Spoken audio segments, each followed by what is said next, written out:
Hello there, hello there, hello there, everyone. How the devil are we all? I am technically alive, but at what price? I ask you. Yes. What is this noise in chat? I don't know. Anyway, sorry. Yes, we're talking about race riots tonight. I don't know how big these have been in terms of news and your foreign lands, but yeah, the UK is a bit on fire. We're a little bit on fire, which is, not super duper awesome. Let me just turn the gain up on this. There we go. Hopefully that's... Hang on. Oop. Hopefully that's a bit better now. There you go. Yes. Chat, did you know that Kevin Logan has enabled drops for the community? Get rewards by purchasing or getting one subscription to Kevin Logan while they're live. Ends on Monday the 19th. Okay.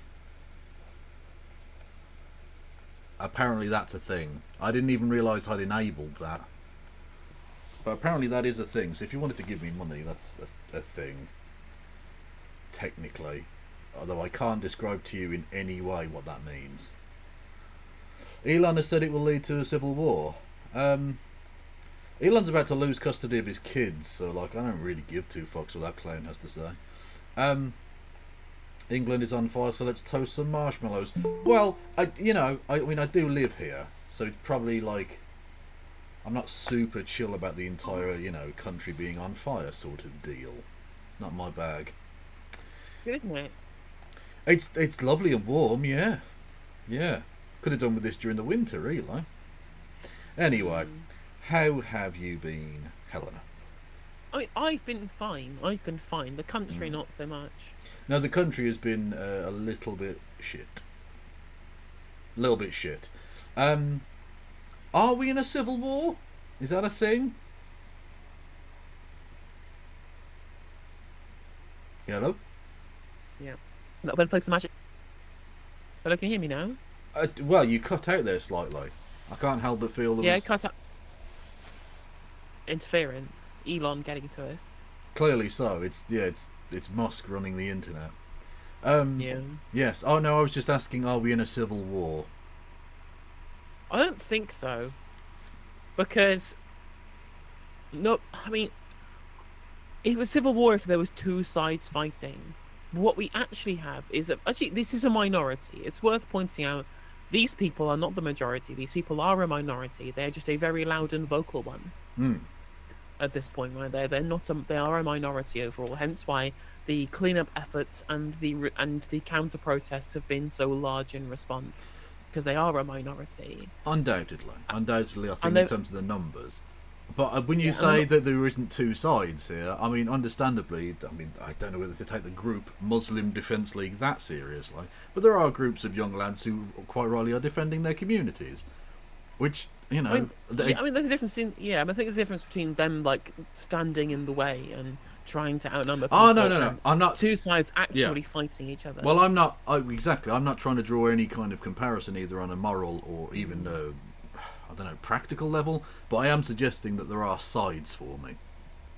That's true. But it's clear. I think Mike Stutchbury is really important with what he was saying about this. They're not riots. These are pogroms. Let's call them what they are. Yes. These are pogroms. These are groups of people trying to find people based upon their skin color or their religion and hunt them down and attack them. That's what is going on here. Well, I'm going to probably ask Mike on. I don't know. Are you aware of Mike and I's previous relationship? No. Oh yeah, we did a podcast together years ago called "Let the Meat Keck," which was about the far right. It was a funny podcast, along with Cognitive Society as well.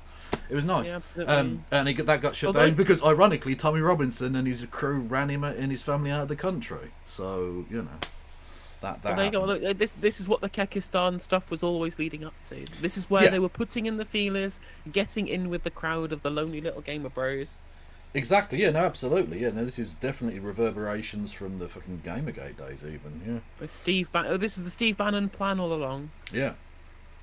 Indeed. So I might get Mike on because he also fucking Tommy Robinson's gone after Mike in his stupid documentary that he wasn't supposed to show. So yeah. But anyway, that's by the by. Yes. So God, I'm genuinely so angry on every fucking level. Just the fact that this is happening is bad enough. The fact that the government have been fucking useless, the police arguably worse in some respects. There's no one trying to get to grips with it, it seems. Like, we're sort of rudderless. And Keir Starmer's even planning on going on fucking holiday next week with the country on fire. That is a stiff dick of poop. I mean, we'll get to it, I suppose, when we get to his statement. But you can't help but feel that this is the natural outcome of a compliant and complicit client-journalist relationship, allowing just having open white nationalists in our well, no, I don't even mean that. Oh, well, I don't even mean that. I wasn't even just talking about the fact that of stoking the thing, because I don't blame Keir Starmer for these happening. My argument now is about his response to it, or indeed his lack thereof. The compliant media, the James O'Briens, the whoever, you know exactly the people we're talking about, the sensibles, right? The fact that they have allowed him to campaign both for the leadership of the Labour Party and indeed for the Prime Ministership, and now to govern as a person of absolute rhetoric and nothing else. He is a man devoid of any substance whatsoever. So when the shit hits the fan, you can't just come out and say vague platitudes about something. You have to actually fucking do something. You have to do something. You have to take a stand and have an opinion on something, and that might piss some people off. The Daily Mail might not like that. The Sun might not like that. And he's been found absolutely wanting in every fucking capacity so far. Yeah, absolutely right. You're absolutely right. Can't even say Islamophobia. Can't even say the word. Can't even say it. Didn't he? I think in his initial statement, he didn't even mention Muslims at all. I think he did in today's one, which we'll get to. I think he mentioned mosques or something, but he didn't even fucking mention Muslims. The actual target of the initial keep saying Stockport, Southport pogrom. Yeah, let's call it what it is. That's exactly what this fucking is. And it's gotten significantly worse, everybody. It's not. I mean, we talked about Southport, but Southport was but kids' play compared to some of the shit we've seen today. And he did yesterday. Absolutely. And so Starmer makes his fucking mealy mouth bullshit on, was it Wednesday or Thursday he made that statement? And then fucking radio silence, nothing. And then he pipes up at the last second on Sunday and says basically nothing again. Why has Parliament not been recalled? Why is Cobra not fucking sat? I would suggest this is a national emergency, mate. Do something, you cunt. Why are you still going on holiday next week? There is a time and place for that shit. There's an 8-week break until Parliament comes back. You don't have to go next week. You don't. Oh, they should recall Parliament. Exactly. Parliament should have been recalled already. Cobra hasn't met at all yet. When the police are literally, devoid of any capability or willingness to stop this shit. And Cobra isn't even fucking meeting. For those who don't know, Cobra is the national government's emergency response committee. It sits during national events like terrorism and the pandemic. It met several times, although of course Boris Johnson never bothered to turn up, because why would you? It's not like you're the head of government or anything, you cunt. Right? And that hasn't met at all. So basically he's done fuck all. Which is, again, the natural outcome of allowing him to just saunter into Downing Street completely fucking unchallenged. Yeah, it turns out that Labour Together and the Tony Blair Institute didn't have a policy plan for what happened if race riots break out. Yeah, mainly because they were involved in the anti-migrant rhetoric, which has caused this shit. Well, exactly, because Starmer hasn't got a fucking clue what to do, because he's a fucking empty fucking suit. Yep. He's a complete waste of oxygen, waste of space. The man never wanted to be a fucking politician. He never wanted to be Prime Minister. He was thrown in there for no fucking reason. Yeah. And now we're at the point where we actually do need a strong leader to bring, even if not to clamp down on, the actual the state of the nation at this point, to try and restore some kind of normalcy. Yeah. But to actually try and bring the country together as well, to offer a positive vision. And we just get fucking bland nothingness from an empty fucking husk of an individual with some basic part of his soul missing. Yeah. It's when you've been allowed to govern with no substance, it's no surprise that when the shit hits the fan, he's not got any substance to offer. because he was never forced to. Nope. The whole point of the sort of baptism of fire, of having to go through, to climb the slippery pole, is that you're able to withstand that kind of shit. And he isn't. The very first opportunity as Prime Minister he's had to sink or swim, and he's at the bottom, gasping for air right now. He has sunk completely and utterly. It's fucking embarrassing. He's done nothing. I mean, can you tell me a demonstrable difference it would have made if he died on Wednesday? Exactly. I can't. I mean, it would have been. I mean, we would have been better because then Angela Rayner would have been acting Prime Minister. True, and I think she might have done something, albeit that she's a sellout prick. But I think her heart's generally in the right place, if nothing else.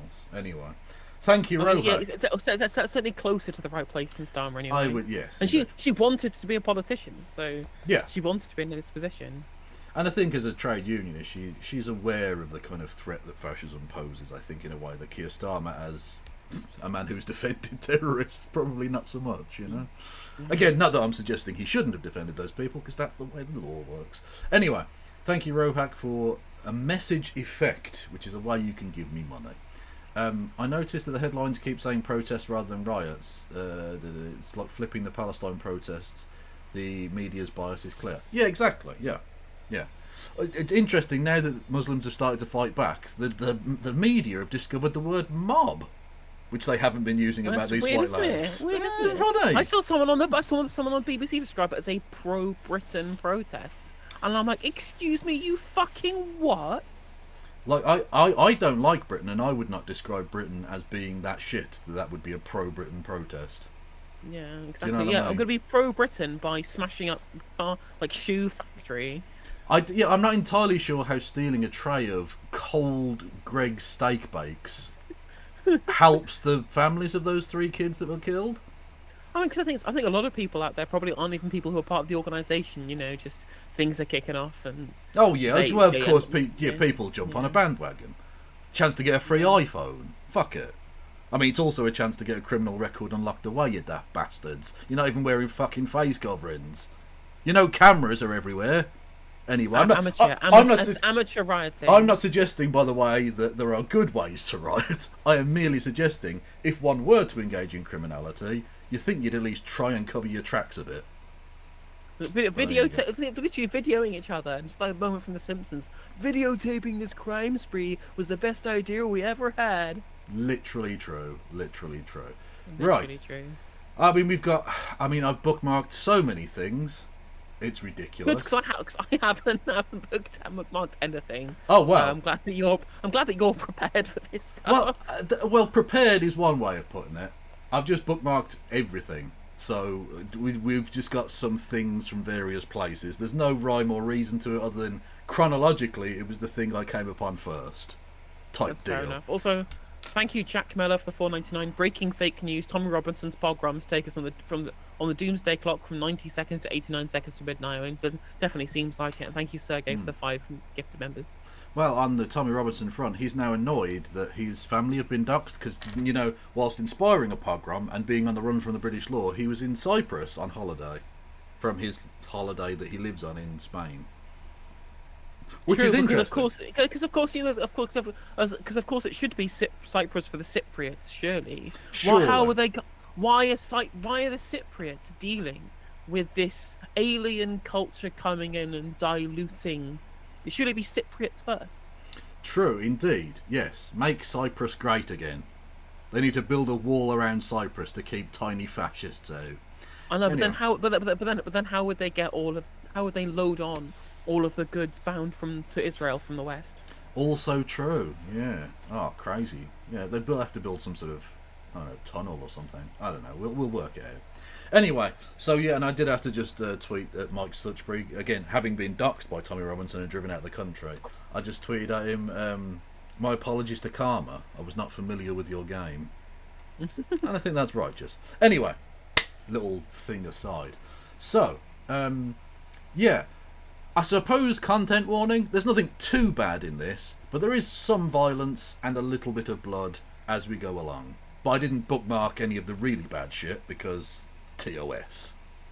But there we go. And also, it's also worth pointing out as well. One of the things that I've seen, I think somebody pointed out in chat very specifically, is that a frequent target has been like asylum hotels, and I'm just Yep. like, yeah, this is the conservative, because this is the Conservative Party's doing this. Oh, Right? absolutely. They were Yeah. the ones. They were the one. The people out there chanting "Stop the boats." They're literally taking the phraseology that they learned from the fucking Prime Minister. Oh, absolutely. Yeah. No, this is. They should be called. I mean, some people are calling them the. Day. Hang on That's one second. a weird saying on the run from a UK arrest warrant. Yes, thank you, Kieran. And thank you for the bits. Yes. I forgot what I was going to say now. Fuck. Yes, some people are calling them the Farage riots, which is sort of true, but also the Braverman riots. Yeah. And the Sunak riots. Yeah, And Basingstoke. the Robinson riots. These fucking gobshites have absolutely stoked this violence. Talking of violence, and by the way, this is quite an interesting one. Black guy gets cornered in Manchester, about 20 on 1, and he actually does relatively well. I've got to say, it's grim as fuck, and it's just racist violence.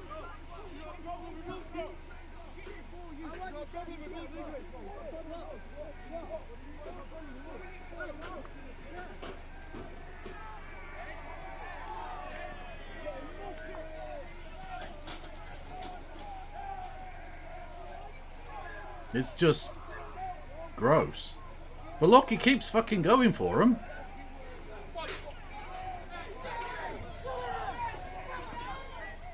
Stop it. Get some help. On his own. Yeah, it's impressive. It's grotesque, and these people are honestly, and this goes for virtually every white person you will see in these videos. They need to be gulagged. These people are scum. They can't. They are. Tesco Gulag. Yeah, honestly. I hate to go back to my old faithful, but Tito knew how to deal with these people. True, he didn't like I whites. mean, literally, we saw what nationalism did to Yugoslavia once he died. Yeah, true. Thank you, Warren Equation, for gifting a sub. It seems harsh in the light of this video, but I'm on a hype train. If you want to make the hype train go choo-choo at a very inappropriate time, you absolutely can with bits and subs. Much love to you. Look! And he's still chasing him!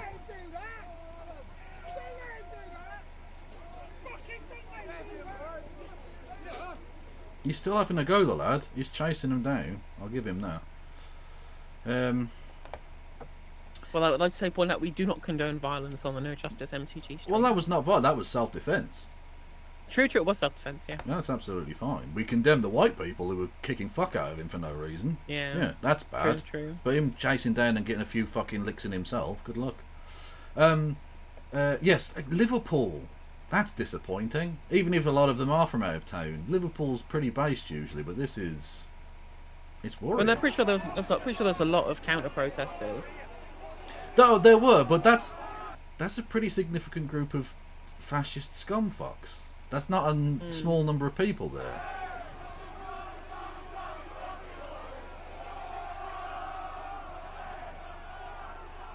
According to one of my chatters in Manchester, they kettled the counter-protesters and just didn't bother kettling the rioters. So they just went around and fucking rioted in Manchester because there was nobody there to stop them. Well, to be fair... The police weren't doing shit. This is your two-tier policing, folks. Get it right here while it's hot. True, but to be fair to the police, if they'd kettled the fascists, then half of the next police shift would have been kettled. So, you know what I mean? They've got to... In order to make sure someone's there to allow them to clock off, they had to let them go, you know? Anyway. Mick Lynch being based as always. Get your emotes out, bro. If he's not speaking a mile away. 1 second. We have to fight these fights in every generation. The great British socialist Tony Benn said, there is no final victory, there is no final defeat. Every generation of our class has to fight the battles again and again and again. We fought them in the 30s, we fought them in the 50s, we fought them in the 70s in Britain. We will not allow the right wing to dominate our working class communities. And we will come together every week in every town and bring the message of solidarity to all the people that have come to our communities. We are with you and we will stand next to you no matter what they try to do to us. So thanks for coming out today. Thanks for everything that you've done.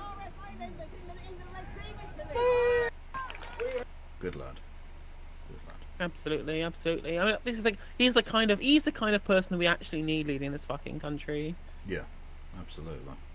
What's this? Over 100 residents from Ormo, which I'd never heard of, but it's in Belfast. Anyway, fucking over the fash, which is nice. Oh yeah, this is from one of these. I'm not a far right bigot, referring to people as third world sewer rats. Lovely stuff, lad.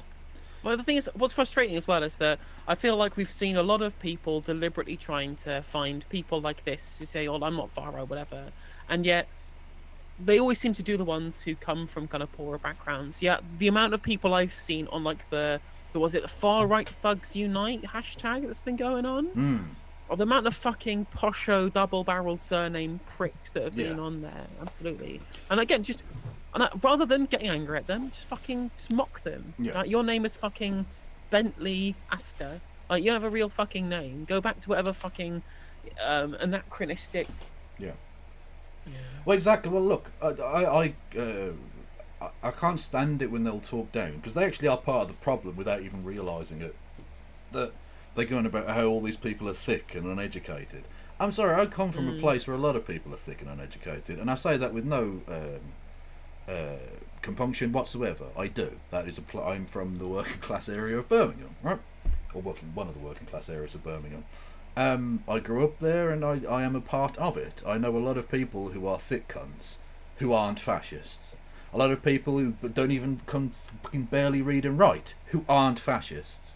It's not a matter of that. Fucking Kemi Badenoch and fucking Tommy Robinson and all these fucking people. All the money in the world. Fucking education up to the arse. Fucking Nick Griffin was a Cambridge graduate. Yep. Don't fucking pretend it's got anything to do with education. It's bollocks.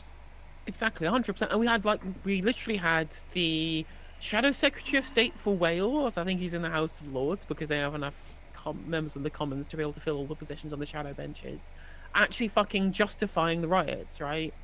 A fucking Lord of the Realm. Well, you had one of their major police and crime commissioners, literally a police and crime commissioner, just saying that this had, what was it? It was a justified cause or some shit.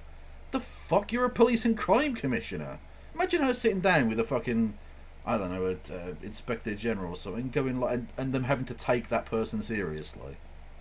Absolutely, absolutely. That's the thing about it, right? Is that, you know, when right wingers say, "Oh, well, we love law and order," nah, mate. They don't love law and order at all. What they love is order. They love order as in they like things to be ordered how they want them. The actual law if the laws are on the books get in the way, they will try and circumvent them or justify people who I personally think that, you know, we should be doing things based upon utility. I'm not that person, but they claim to be the people of law and order. Yet who is out here making all these justifications right now? Yeah.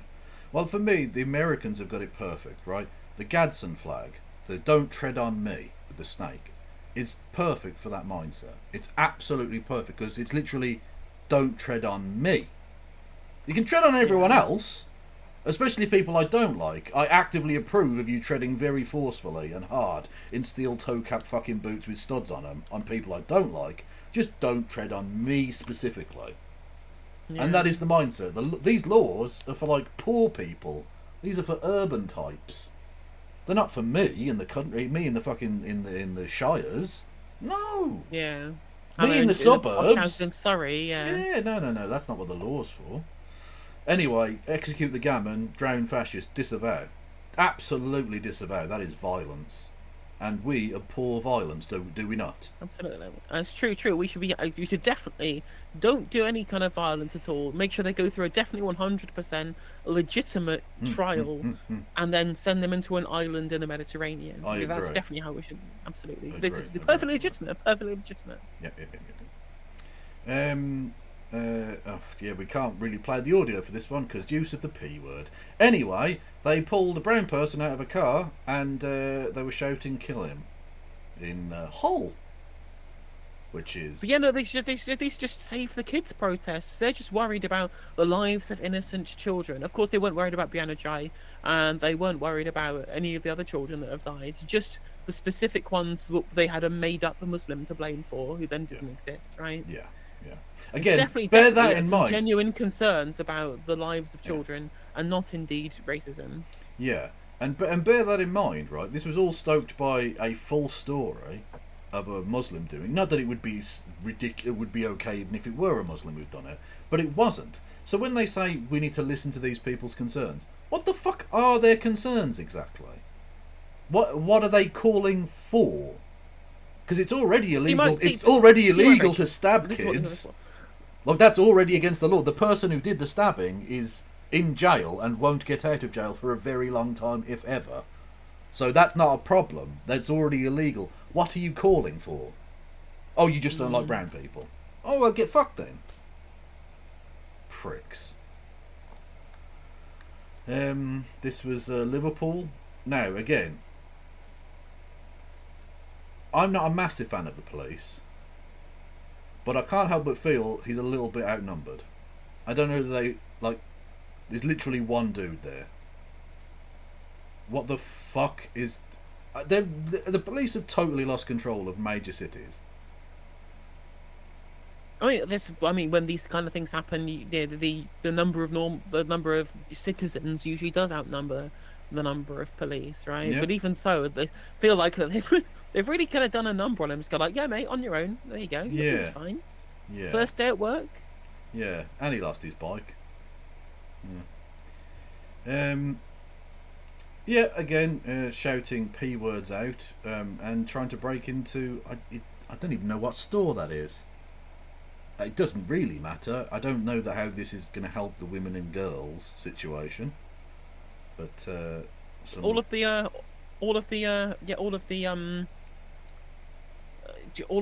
asylum seekers are in that shop. Oh, what is that? Oh, that's the asylum seeker shop. Oh, fair enough. It's the asylum seeker shop. Yeah, Makes a lot of sense. They've all been hiding in there specifically. Yeah. Chair wars.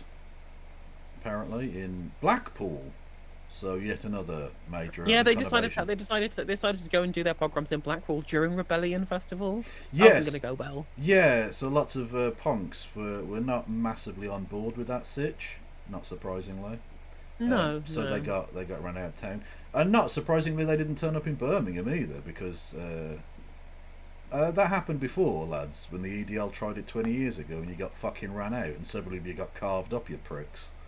Not saying that's a good reaction. I'm just saying it's the reaction that happened. So Gongon Stan asks in chat, is there a reason people are rioting, or is it just misinfo? Misinfo is what sparked the initial riots and the initial organisation.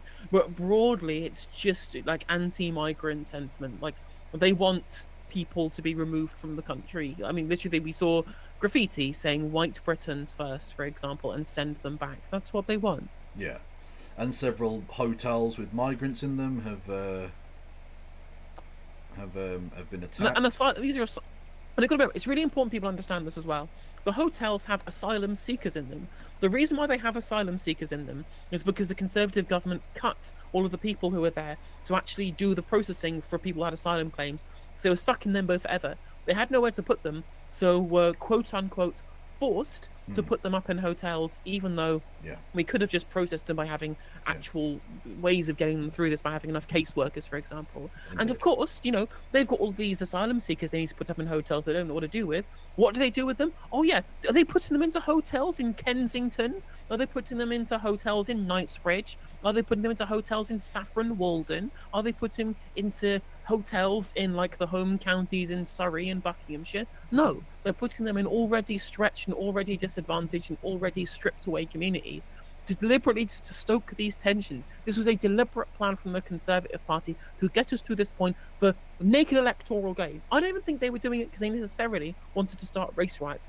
They just wanted to make ordinary people angry at the fact that they were spending money on hotels, put them together, and then use that as a way to win an election. And this is the result. Yeah, exactly. For their own wedge issue reasons, they've stoked a race war. Thanks, lads. Yep. Excellent work. That's it. Two quick points from chat. Firstly, yes, they are planning to do a demonstration. These enough is enough people, they're racist cunts, in Birmingham on the 17th. I would suspect that won't go ahead in anything like the numbers it might otherwise have done, because of two reasons. Firstly, that's in 2 weeks' time. The police will have arrested a great many of the people involved in all of the organising of this. And secondly, I think emergency rules will be instituted in the area of Birmingham city centre in order to stop this. So you'll probably get some skirmishes on the outskirts, but actually I don't think they're even going to be allowed anywhere near. Because in 2 weeks' time, this situation will have calmed down and the police will have probably some grasp on the situation again, I imagine.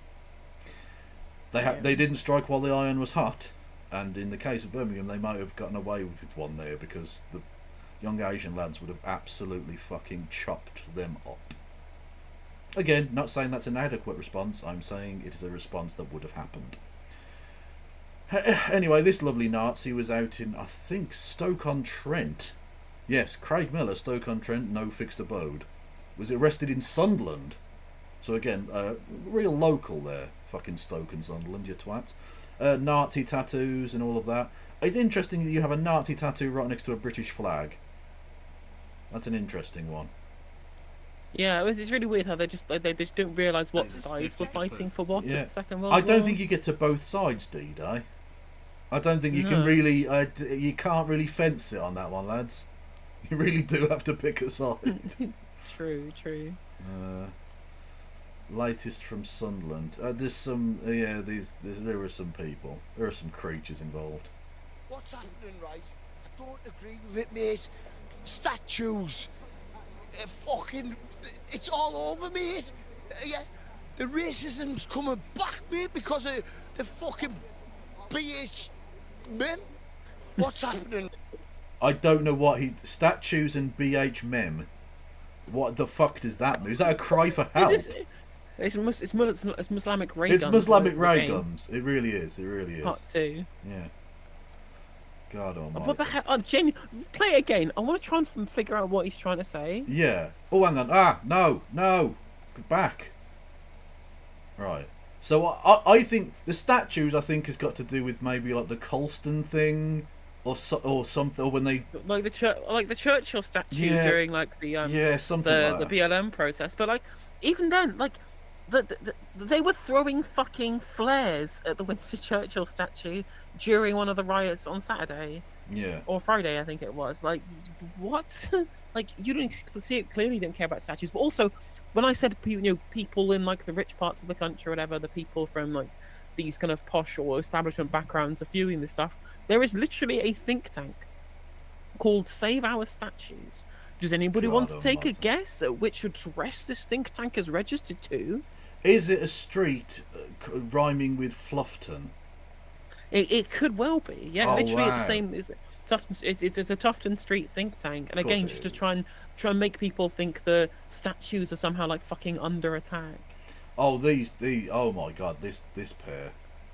This is amazing. If you haven't seen this clip, you will never ever guess what they're going to compare this situation to. Ever. You got the Titanic and they filled it with too many people, what happened? It sunk. And that's what's happening to England. We're sinking. Too many here. She thinks the Titanic sank because of overboarding, rather than it crashed into a massive fuck-off iceberg. I mean, you could say that maybe they had two. I mean, the thing is, they didn't have too many. They had too few lifeboats. Exactly. Well. No, it was a perfectly adequate number of people. It's just they didn't have any lifeboats for those fucking people. I mean, we were and it sank because it crashed into a massive iceberg. Like that's what. It's got nothing to do with over. Look, if you want to make a point about overpopulation, that's one thing we can talk about that. But the Titanic is a really weird and incorrect analogy. That's just very strange and silly. Anyway, this was nice. Okay, it's a bit libby and it's a bit long, but it's a lovely clip, and I think we should take a listen to Darren from Reading on Sheila Fogarty's show. Also, just as a cricket fan, I think you'll like this as well. This image was obviously from Southport behind it, right? Famous now in Britain. And I just want to take a moment out to say it's a shame that the rioters have ruined the guy at the front here, right? Who is clearly practicing his leg spin bowling. He's just let the guy here, right? He's just let an absolute ripper go into the footmarks outside the left-hander's off stomp, Ball through of the the century gate, right there. through the gate, top of middle stomp, absolute beauty. And these fucking rioters have ruined it. Dickheads. There's even some slip catching on the left as well. There is, yeah. Aussie style, hands pointing upwards. Exactly. Well, it's clearly got a bit of lift in it. This strip. Anyway.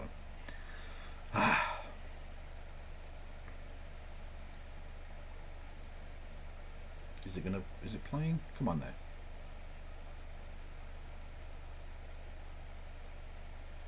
What the? Anything I don't know why. Yeah. About immigration, and you don't feel safe walking down the street.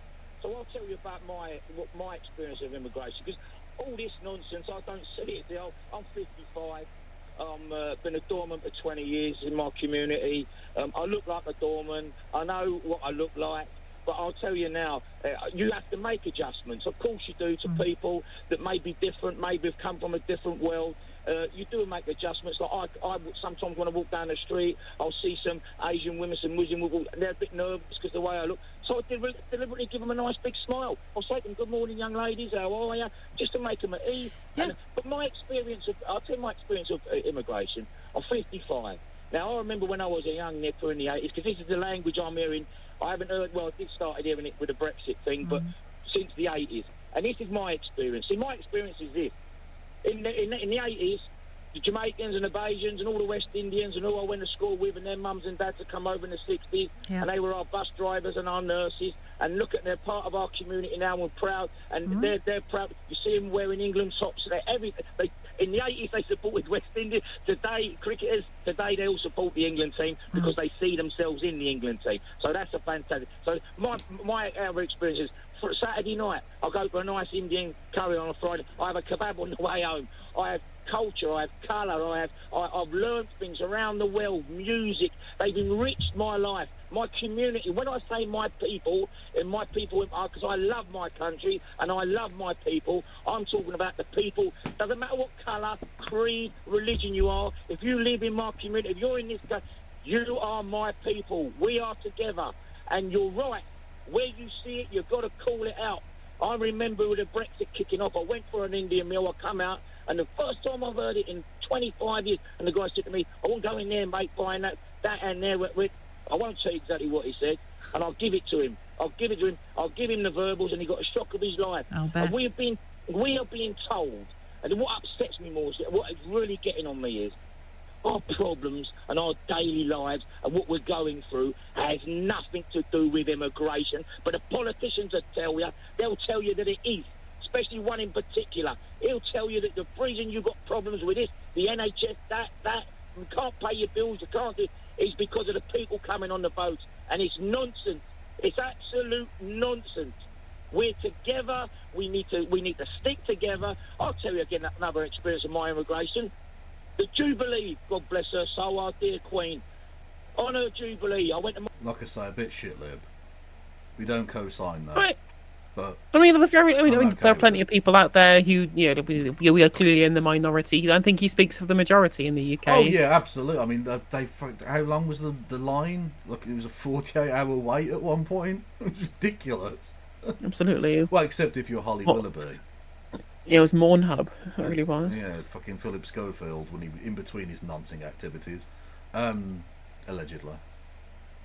My local park where I walk my dogs 3 times a day in my community, I know 100 different ways to say hello. How are you? I went to the park. We had Neville who sells his West Indian food there, giving it away for free. Reggae music and all the brothers sitting out drinking Red Stripe. You had some Asian families down the corner. Do you want to shill a bit? He's mentioned it. He's talked about West Riots. I won't give the full show, but I will say, if you want to become a member, it is literally 99p on YouTube, which is cheaper than a can of Red Stripe. And we seem to have loads of people watching, so if you're a new person who's watching, worth pointing out that I will usually shell my own memberships by saying they're cheaper than a can of Red Stripe. It doesn't come out of nowhere. There's a reason why people are going to start putting Red Stripe emotes in chat, is because it's a channel meme. Just so everybody knows, I'm not making light without reason. Yes, indeed. All the giving out free curry all the day, their homemade food with their music and dancing and playing games. All the children in the park all day playing together. The firemen come. the local Polish community came and did their kibasa on the barbecues, and I sit every morning having my skinny latte in Costa's with my. He doesn't sound the skinny latte type, God bless him. But you know what? Everyone needs a refreshing boost in the morning. God bless him. With my doorman, my team, and my brothers, all that, they're from all around the world, and we discuss it all the time. Oh. And you just got to keep talking. And my gift to my community, and I've said it all my life, because my father said it, and my granddad said it, my gift to my community are my children. And from the day that they were out on the street, they were taught how to think, how to say, how to accept people, difference, how to help, how to love, how to show kindness, how to tolerate, how to be tolerant, and to walk through life. What I especially love about the Cockney way of speaking is that even though he's saying really nice things, it still sounds aggressive as fuck. It does. I'm being tolerant. I'm teaching my kids to love. And he's like, what the fuck are you attacking me? What is this? It's like Russian. It just sounds unbelievably aggressive. Like a man, your word means everything, and the way that you are every day in life means everything, and it shows the people around you. And no one asks me, no one says to me, are you a good dad? That's not for me, my children will know. Are you a good person? That's not for me. My friends and my community will tell you how they see me, and because that's my actions. That's how I live my life. Darren, I couldn't love you more. Yeah, I'll get upset with it. It's bloody upsetting. It is.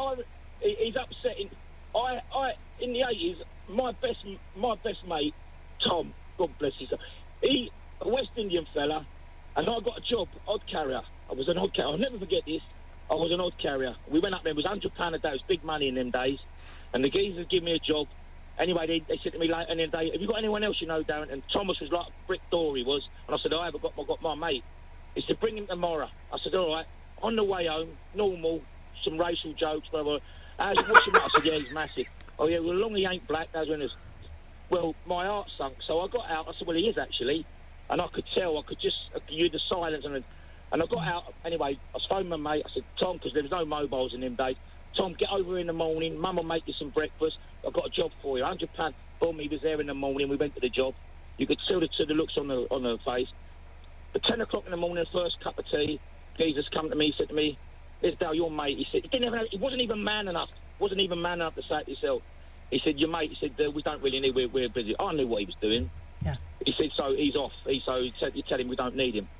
So I said, well, if you don't need him, you don't need me. So he said, so me and Tom, we walked 5 miles home, and like my arm round him, and within 10 minutes we were talking nonsense on the way home and everything. And I'll never forget, I had to go to him and tell him that he didn't know. I'll never forget the day I die. Yeah. His face, the look on his face, and I knew, and I was hoping that stuff would all fade away as time and generations go. And it breaks my heart now when we see people scared and vilifying people because of they've come here to try to work hard. They've left their families from the other side of the world, or even those who were born here, Darren. Even those who were born here. And those that were born here, and that's what I'm talking about. My people, there are people. We're all together. It's just, and it's all nonsense. And you're right. When you challenge them, when I see it on X, and I say, where did you get that from? None of them have got any facts. It's all myth. And actually, what you're showing, Darren... No, there's statues and BH Mim. Or whatever the fuck that guy was on about. I must leave it there, but I could listen to you for the rest of the afternoon. What you're... no offence to Sheila, but I'm not really interested in what she has to say beyond that. No, I just wanted to hear what Darren... Yeah. There was a good Natasha Devon clip as well. I saw her on TikTok, though. I'm not sure if it got posted to Twitter. I haven't got it bookmarked, but if someone wants to link it, by all means, do. Oh, this lad was nice as well. Actually. Yeah, this came up on my TikTok feed. Yeah, this is a beauty. Oh, for fuck! Why do they always start so fucking low? Tanvinigan, desist from your narrow-minded racism. All of you right-wingers are welcome to our masajid to have a cup of tea and discuss issues peacefully. Why do you need to go outside the mosques and throw stones and cause community riots?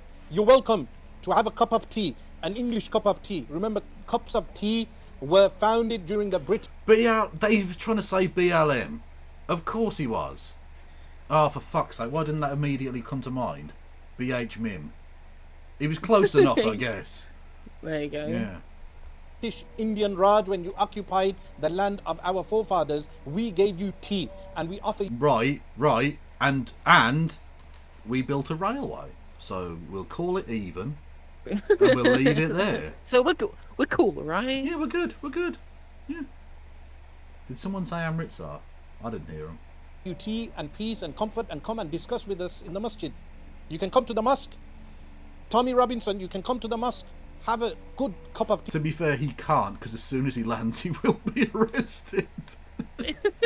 He's literally got an arrest warrant out for him. Honestly, they need to get Interpol on the fucker.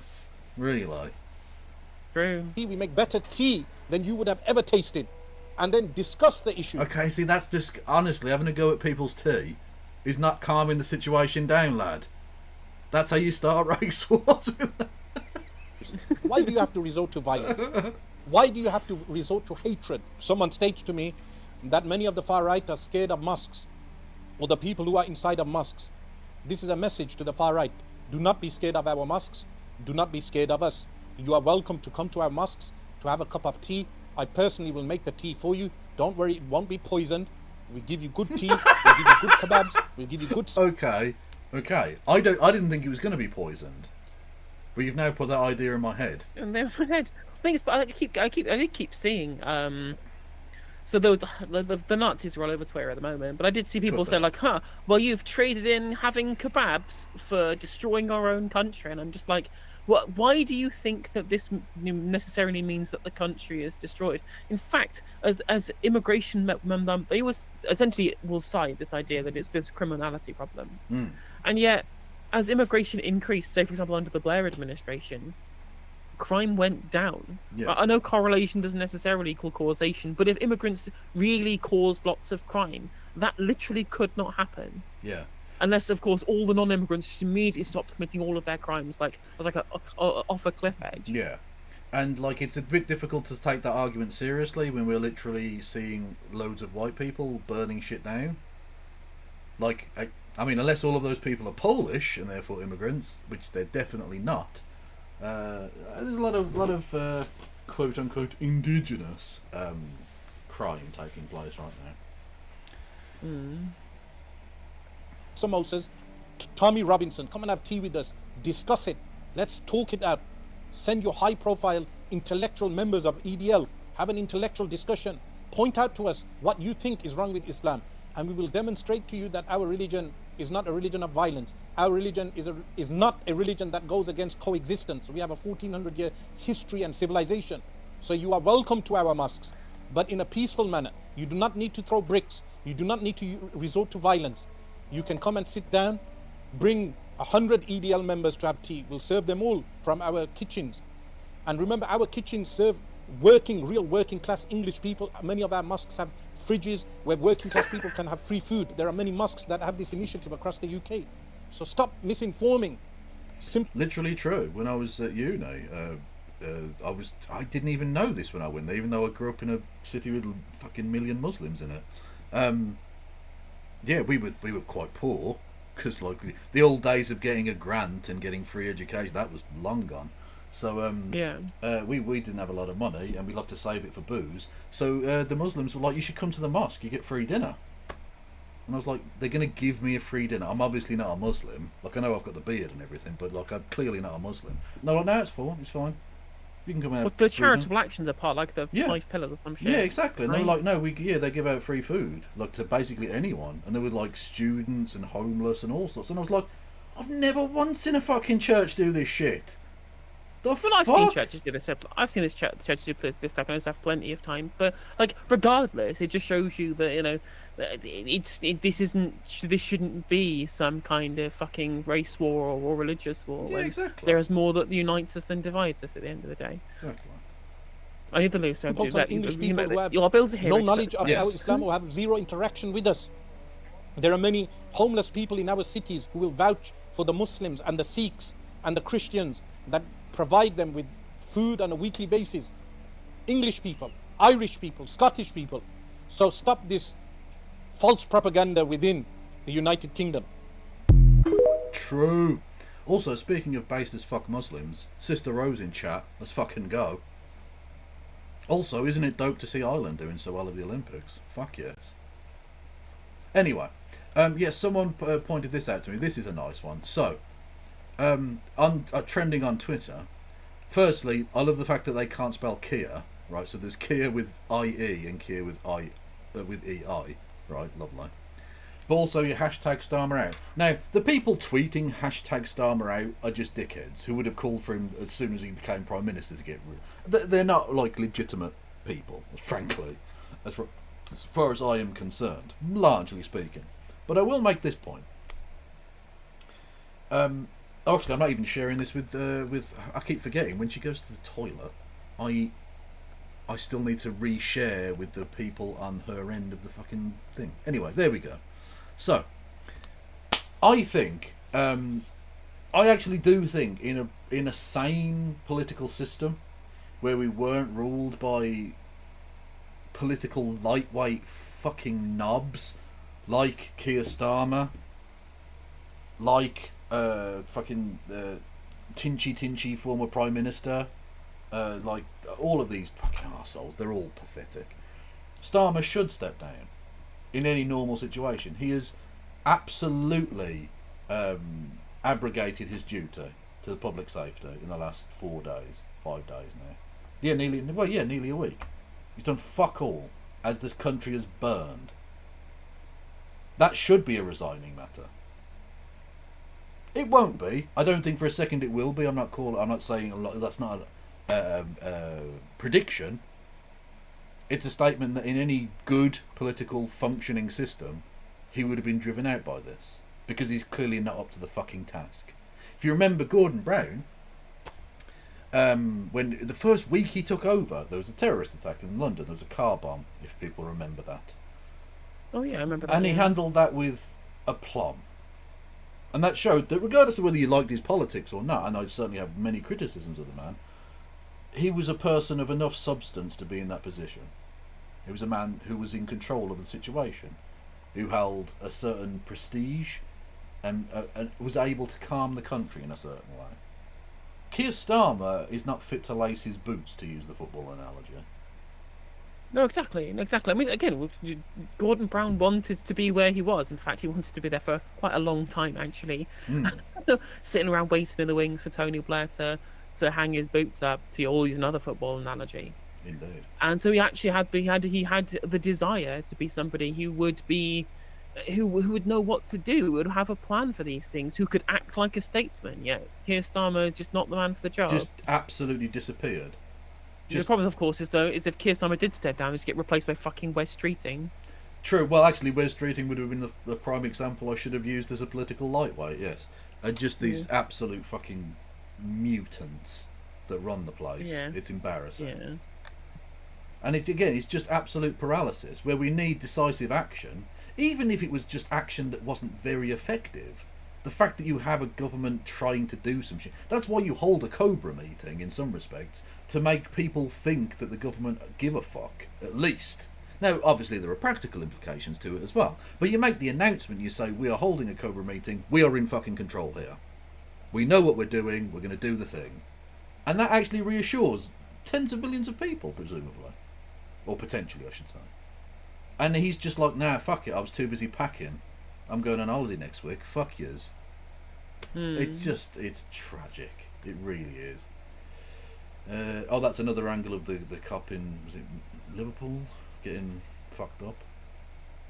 Yeah, mad shit. Oh, here we go, protecting the kids by purposely setting bins alight. In, what city is that? I'm not sure. It hardly matters. Yeah, and tyres. Yeah, lovely. Make the fucking air unbreathable. Jesus Christ. They do like a bin. They do like a bin war, don't they? The far right. I mean, the guy lobbing wheelie bins at the police line from the other day clearly was an inspiration to many. True, although there is a belter in here of when that goes very badly wrong for the protester. protester, rioter, you know what I mean, far right fuckhead, which we'll get to in about fucking 6 hours or something, if ever. Oh yeah, cop. Hey, look at this dog, literally dragging the motherfucker, dragging him down the street. Go on, lad. Like, again, a cab, but the dogs are alright. I like the dogs. True, true. That, yeah, yeah. I think the police dogs are good unless they're the police dogs from Paw Patrol, in which case they're castrated. Well, exactly, yeah. These are good lads, though. Literally dragging fascists down the road. Lovely stuff. Oh, here we go. Yeah, the fucking Titanic pitch again. Liverpool, we've already seen. Oh, our old friend Carl Benjamin, Sargon of Akkad, freak. They lit it up in pink. It's solidarity with Liverpool City Council and Southport, blah blah blah. He says, "What a hideous, garish pink. What colour would you pick, Carl? The England flag." Was it made pink because it was little girls that died? I believe so. I'm assuming that was the case. Yeah. But yes, I think at the end of the day, right, is that, you know, what this is a case of, right? What clearly this issue tells a lot of people, or should be telling people, is that we have a fucking femicide problem in this country. Yes. That is what people should be taking from this. Is we have a femicide problem. We have a problem where women get killed by men a lot of the time. You know, again, there's plenty of things that link together, like all of the different murders of young girls and young children we've seen, for example. And there is one thing that links a lot of these killers together, and it's not their ethnicity. Yeah, exactly. Yeah, no, it is femicide. Yes, 100%. But just to point out to Carl, the England flag is not a colour. In fact, if you did mix those two colours, you'd get pink. Pink. True. Anyway. That's the thing in Liverpool again. Punk's clearing up the mess in Blackpool. Absolutely love to see it. I fucking love punk so much. Amazing. They're so wholesome. They really are. It's delightful. Dickheads in Stoke with swords. That's a bit concerning. That's a smidge concerning. Cute little dog as well. But anyway. And again, they're just filming each other on TikTok Live. No, not. I mean, I guess these people are wearing balaclavas, but even so, just mad shit. Absolutely crazy. Again, videotaping the crime spree. Yeah, that's going to end well. Again, raiding the Gregs, because that's definitely going to help the kids. And we got to see the tweet that went over after the Politics UK account tweeted out they've looted Shoe Zone, Greggs and Lush, and the quote to was just, "Suspects are fragrant, repeat fragrant." True. Honestly, just look for the lad with the pasty with the very clear pores, and that's probably your person you're looking for, I reckon. Oh wow, thank you, Jack, for the 20 gifter. That's very generous of you. Yeah, your own city of Nottingham.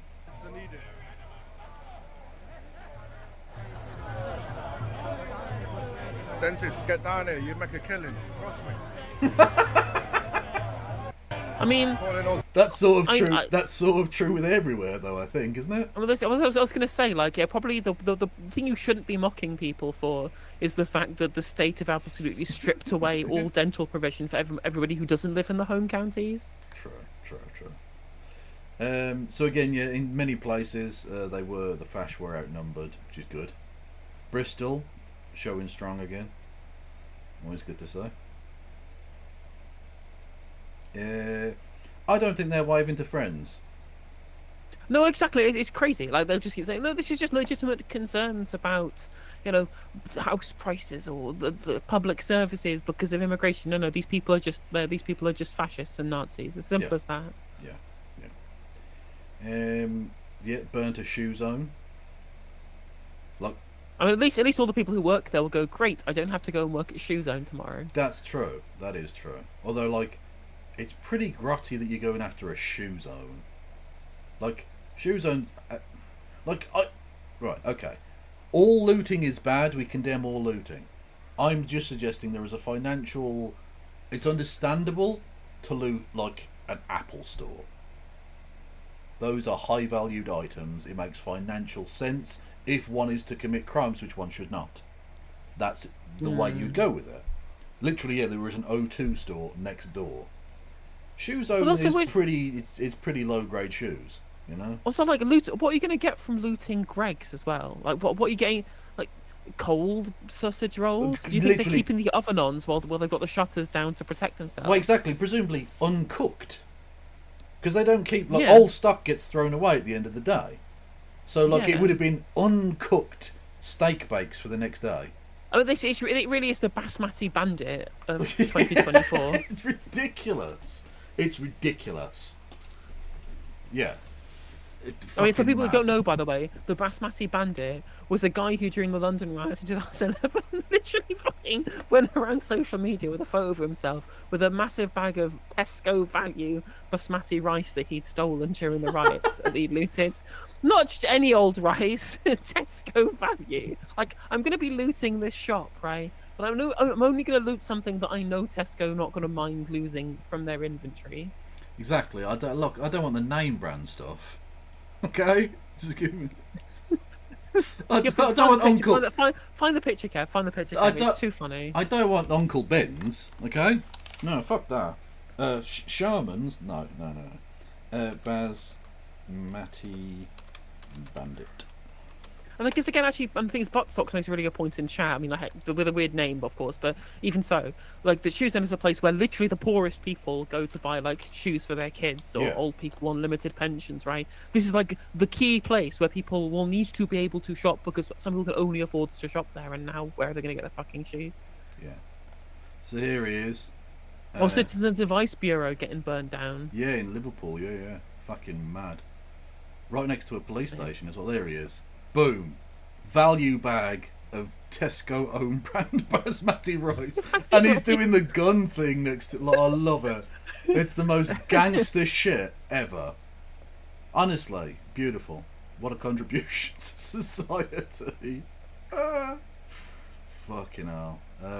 And a library as well. Although it looks like the library, whilst the front of the library looks like it's really badly burned, it looks like the rest of the library kind of sort of survived in a way that clearly Shoe Zone and the Citizens Advice Bureau is fucking gone. Yeah, that's completely. gutted. Yeah, literally. Yeah. And again, this is it's violent. Again, rather if than they cared about military. actual like they care about white people, let's be honest, they care about like white women or white, children.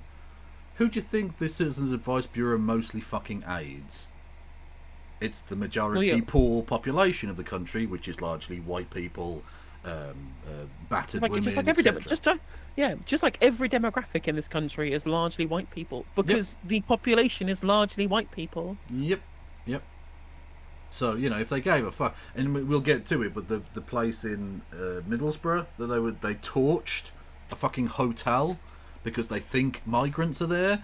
There's also a section of that hotel housing women and children who've escaped domestic abuse. Yep.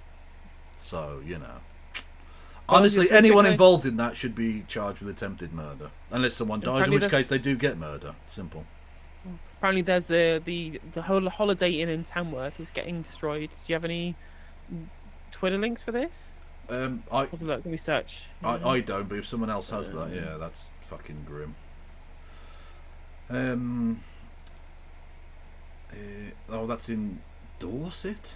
Oh god, fucking police horses everywhere. Spaniels against fascism. We stand.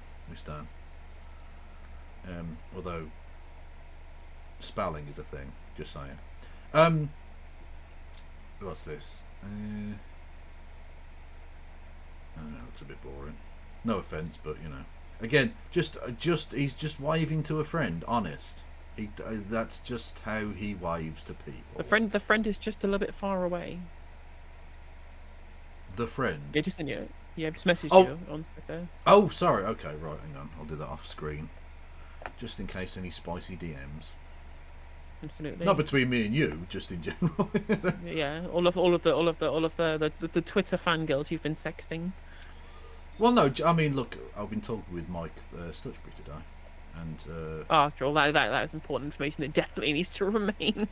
Yeah. So what private. Bigots literally set fire to a Holiday Inn in Tamworth. Oh, for fuck's sake! And the police are just fucking stood there.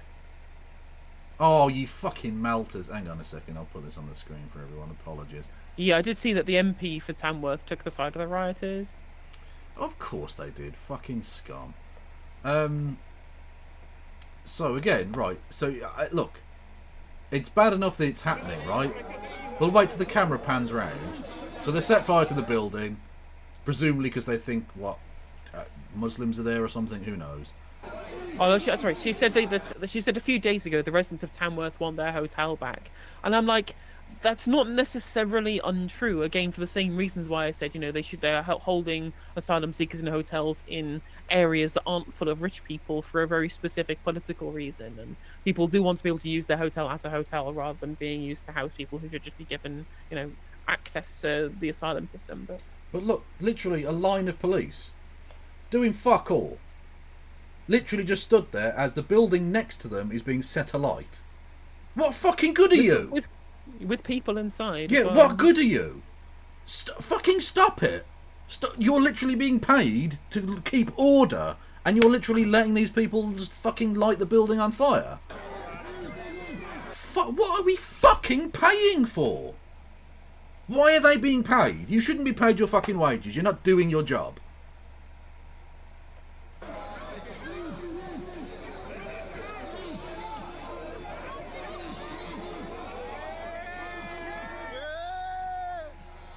Wow, if only there were a line of baton and shielded police officers that could be stopping any of these people within literal eyesight.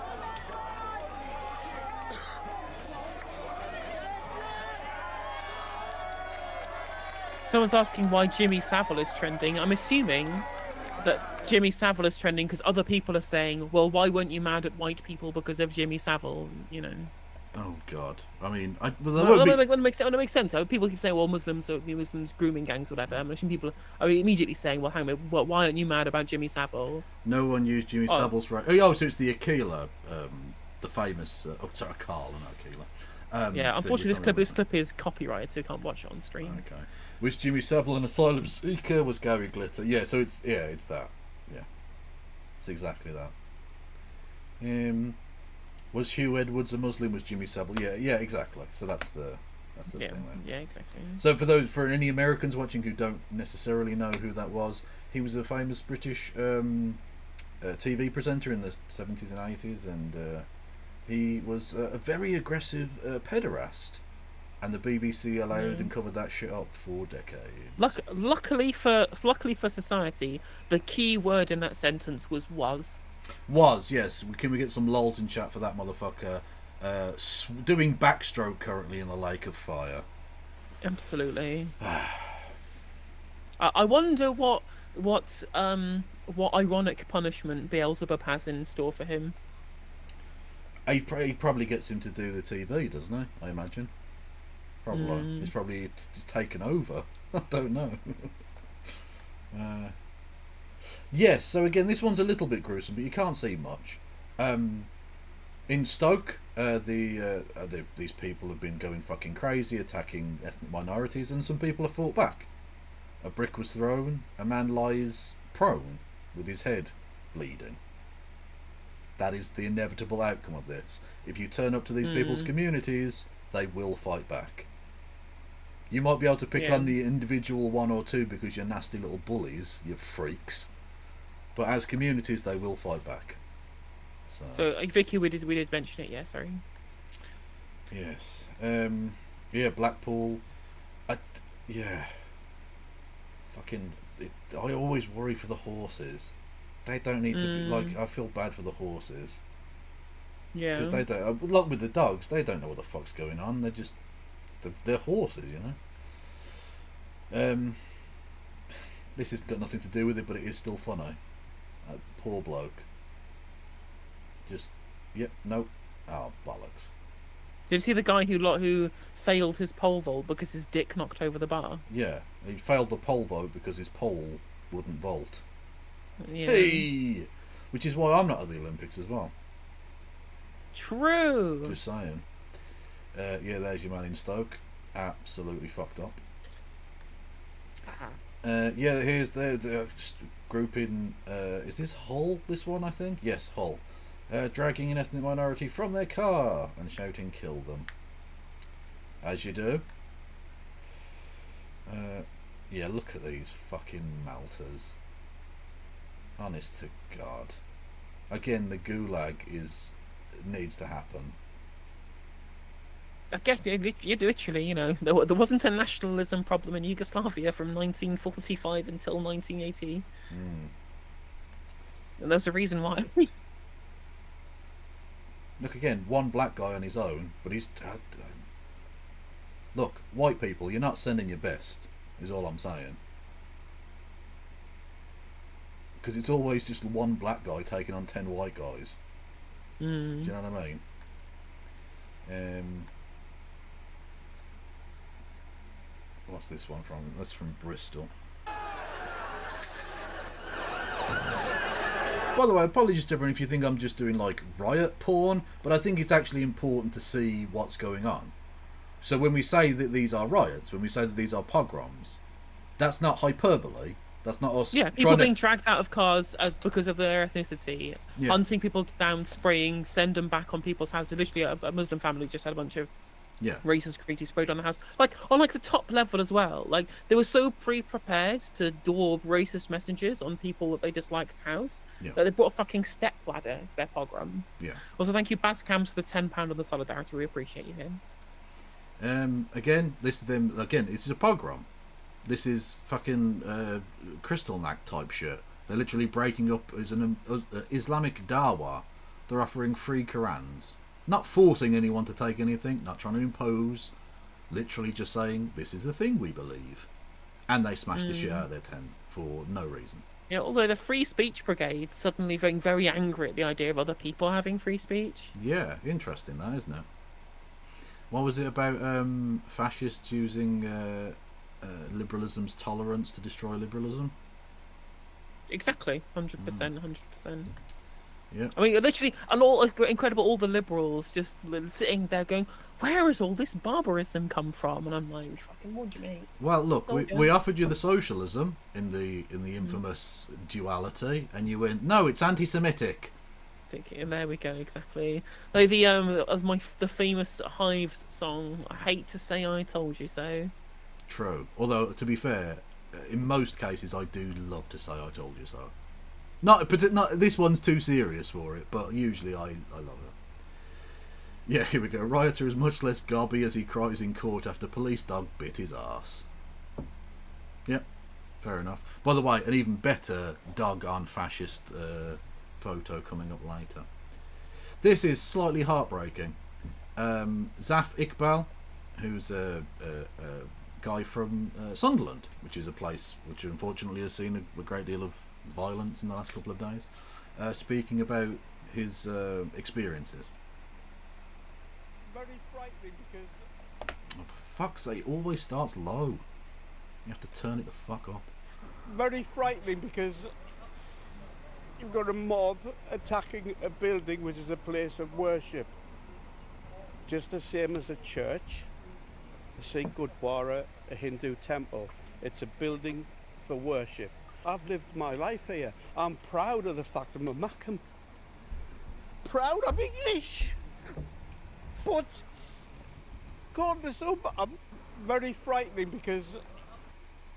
That's the thing as well, is that actually, you know, in terms of when you see polling, people from especially like second generation immigrant communities, they actually feel a stronger amount of patriotism on a bunch of different scales than a bunch of people who are actually born in the UK. So were white people born in the UK, for example. Yeah, absolutely. Yeah. Thank you, Kieran. It says, I mean, we were hit by an iceberg, Liz Truss. Okay, that is fair. That is fair. So this is why I think that, you know, all of this kind of hand wringing about, like, you know, people waving flags and shit like that. Like, I think it was nice to see. Remember when the National Rally was beaten by the New Popular Front and the French elections? Yes. It was nice to see the crowds of leftoids celebrating the result, waving French flags around. Like, yeah, we are proud that we, as the French, beat back, or I guess delayed the rise of fascism. I think only electorally, but you know, they put the differences aside to be able to fight. It was still an important thing, yeah. And I think, you know, if we saw that in more kind of left wing movements, right, that'd be the kind of a reclamation. I think that'd be good to see. True. Again, this dickhead literally already has an ankle tag. I mean, enjoy prison then, I guess. You absolute fucking knob. Jesus Christ. Yes, the Manchester Patriots are paying their respects to 3 dead kids by invading the Sainsbury's local. Obviously. True. I mean, that means to be fair, like it's not riots, but it's not a proper riot without a bag of cookies. True. Like, oatmeal raisin. True. Although I'm such a tight bastard, I would go down to the knock me aisle to riot. I still would. I'm not even going to riot in the expensive aisle. Look at this. This is civilization, is it, lads? Thanks. Thanks for protecting someone, apparently. Multiple businesses destroyed in Sandy Row, Belfast, by anti-immigration. They're not even anti-immigration. They're just fascist. They're just fascist garbage. Yeah. So this was. Oh, hang on. Fuck. No, go away. Ah. Fuck. I'm gonna have to scroll all the way fucking down now. Bollocks. Apologies. That one was a good one as well. Fucking Leanne, what's her face, got done. Fucking stupid person. Here we go. Right. So here's a little fuck around, find out compilation, I guess. Oh, hang on, no, we don't need to. No. So this person again, brilliant, well done, really effective. And here's them knocking on her door at 5 in the morning. Boom. Yeah, they arrested her. See ya. You fuck around, you find out. True. Bristol, England. Oh god. Just slow the chat. I can't slow the chat. I told her. It is funny to hear. Well, the Bristol accent in general is amazing, but when it's involved in like riots, bloody hell, just throw a fucking ball. You know, it's lovely. Has he dropped his phone? No. Okay.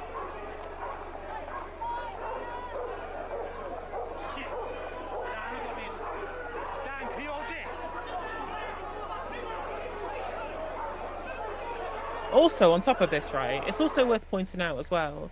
Arse crack. They keep we saying, just saw arse crack. Sorry. People keep saying of all of these things. One of the big things they say is, "Well, look all the crime the immigrants do." So what we're going to do is we're going to prove that the real crime problem in this country is because of immigrants by committing loads of crime. Does not seem like a little bit of a losing argument. Little bit. Oh, fuck off, Super Tans guy. You're not blocked? How are you not blocked? I've tried. I'm not. I don't think I'm even relevant enough. Oh, here we go. So Graham Linehan, again, the turf to fash pipeline is never so straight. It's just so clear. I never thought I'd see something so extraordinary. Elites and their lickspittles better stop ignoring people, because this is the history looks like. Stop ignoring and demonising the white working class. They have as many rights as Stuart Lee or Owen Jones. I fucking hate this as well. This idea that somehow this is a representative of working class people. Again, this is the viewpoints they have do not represent the entirety of working class opinion. And I'm trying to act like white working class people are some very kind of specific ideological grouping, rather than a very large group of people who sell their labour for a wage and have to be a certain ethnicity. Yeah. Also, it's especially so the case that they don't represent the majority in fucking Ireland. How many people do you think walk around with the tricolour and the fucking Ulster flag? Are you fucking joking? Usually those two people would be kneecapping each other. What the fuck are you... This is ridiculous, Graham. It's also very funny to watch people from people in the 6 counties saying, "Oh, we hate immigration." You are fucking occupiers. Yeah. Come on, right? Get some perspective. Well, yeah. What I love is the descendants of people who would, like, when there was fucking stealing land from Scotland, fucking 500 years ago, going, these people coming over here taking our shit. You fucking wind your neck in. What are you doing? Jesus Christ. Anyway. Fucking mad.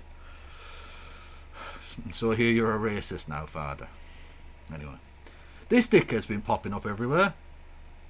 Honestly, he's like a fucking...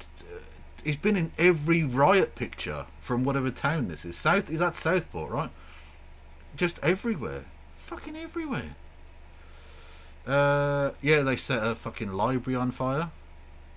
I think probably the first time some of them have actually ever gone to a library, unfortunately. I said I wasn't going to do those jokes. Anyway. Tracy Ann Olbermann. Now, this is a sort of an aside, I guess. But this is amazing, right? So this person is an actor. She was in Friday Night Dinners and various other things. And actually, as an actor, quite good. She plays a fantastic Mrs. Purchase in Toast of London, for instance. Very funny. Anyway. But, unfortunately, she is a twat. She spearheaded the Jam Man is an anti-Semite campaign and all the rest of it. She's fucking awful. It's basically just a Zionist twat, right? She says, and again, just, it doesn't have to be about you. You don't have to make it about you, you know?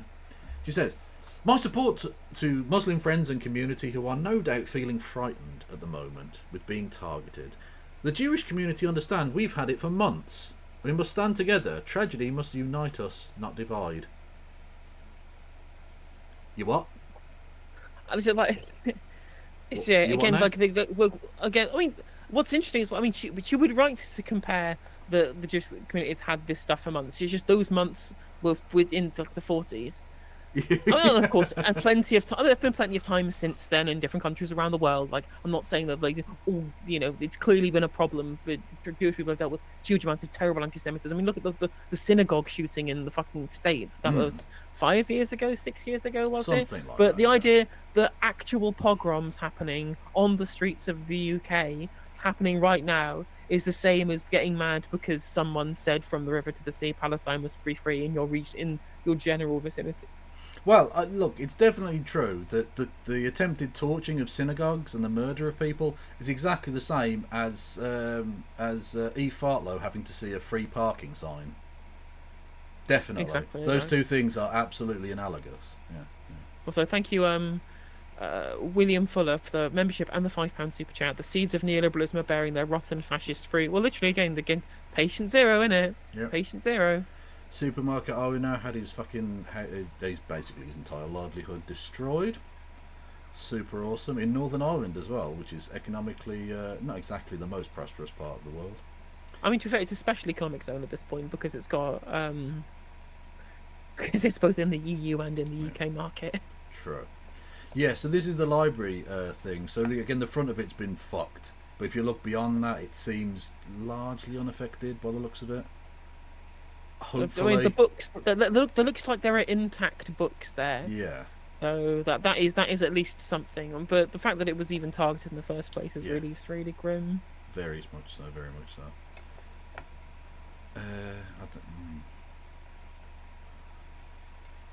Oh, there's no volume on that, so that's pointless.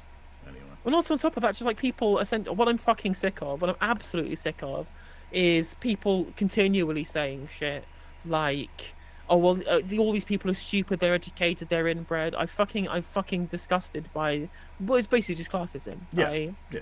Just again, what you were saying before, people say, well, I know plenty of uneducated people, they're not fucking fascists, right? Well, the problem is these people are fucking indoctrinated. That's the problem. Whereas fucking Nigel Farage went to expensive private schools and Oxford and all the rest of it, and now it spouts 1930s fucking rhetoric.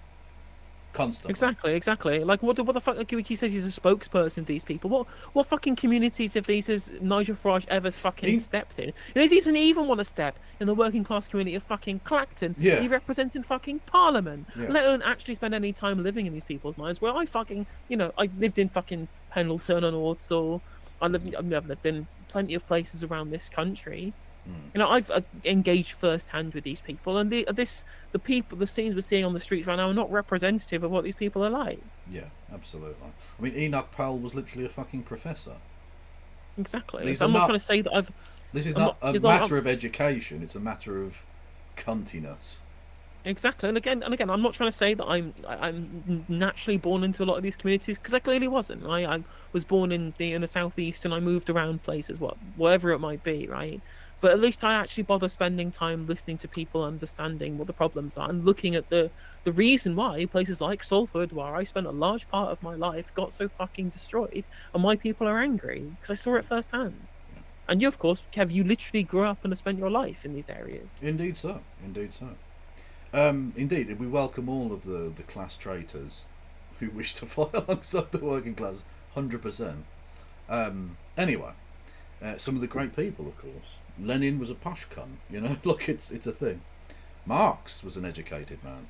Engels owned a factory, etc., etc. Yeah. So yes, so this is from Rotherham, another town totally left behind by neoliberalism.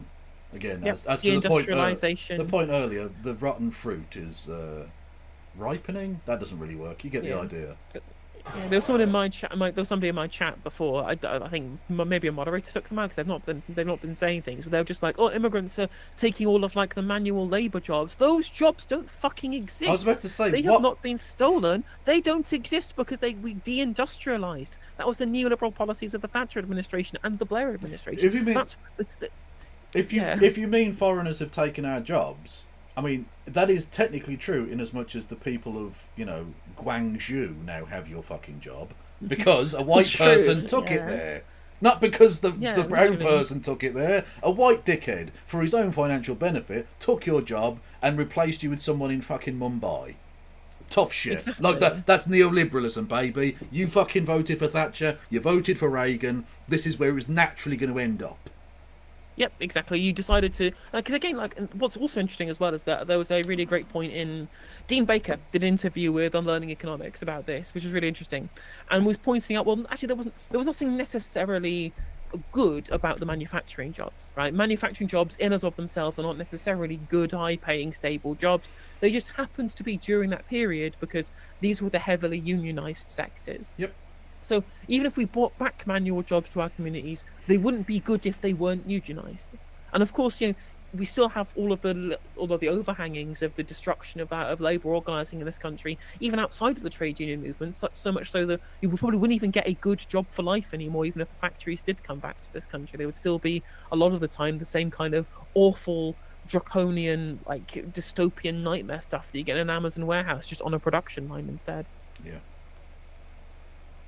Exactly, like with all employment, if it's trade union led, it can absolutely be and will be far better than virtually any other industry non-unionised. Yeah, exactly. What's interesting as well is that they always say these things like the immigrants taking on jobs. We have loads of spare jobs in this country. Yeah. We have loads of vacancies. Unemployment, I mean, it's slightly higher than it was since interest rates went up. But before this kind of big movement, before the interest rate hikes hit the economy, we had the lowest unemployment since the fucking 70s.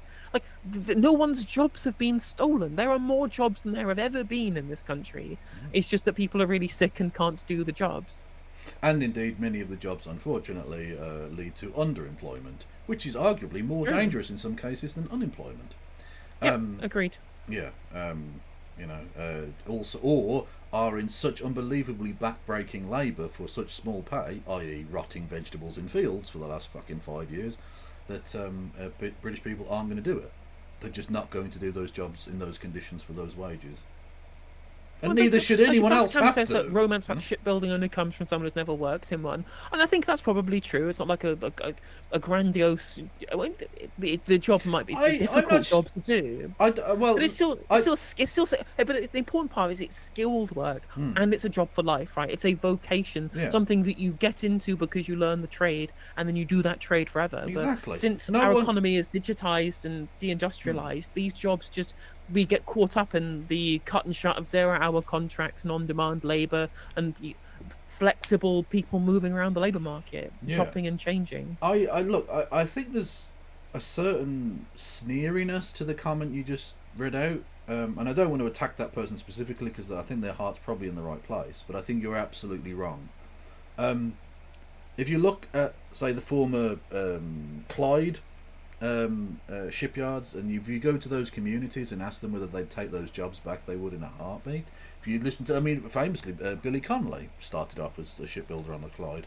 If you look at the way in which he talks about his life, he loved that work. That work was actually something he really he was able to drag himself out of a certain amount of poverty because of that. Hang on one second. Thank you, Tina, for raiding. But I'm making a serious point at the moment.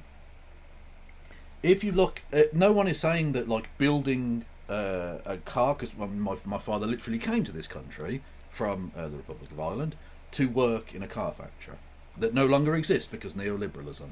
Those cars are still being made. They're just being made very cheap in China now. Hey, literally. Exactly. Anyway, what was important but the as well point is, about working... I can absolutely tell you 100%, right, that he did not enjoy that fucking work. But it was a million times better than the wages he could have gotten in Ireland and in virtually any other area, because the Longbridge factory was known literally as one of the red factories, one of the communist factories or whatever. It had a very strong union, which meant it had good conditions and fucking excellent pay for that sector.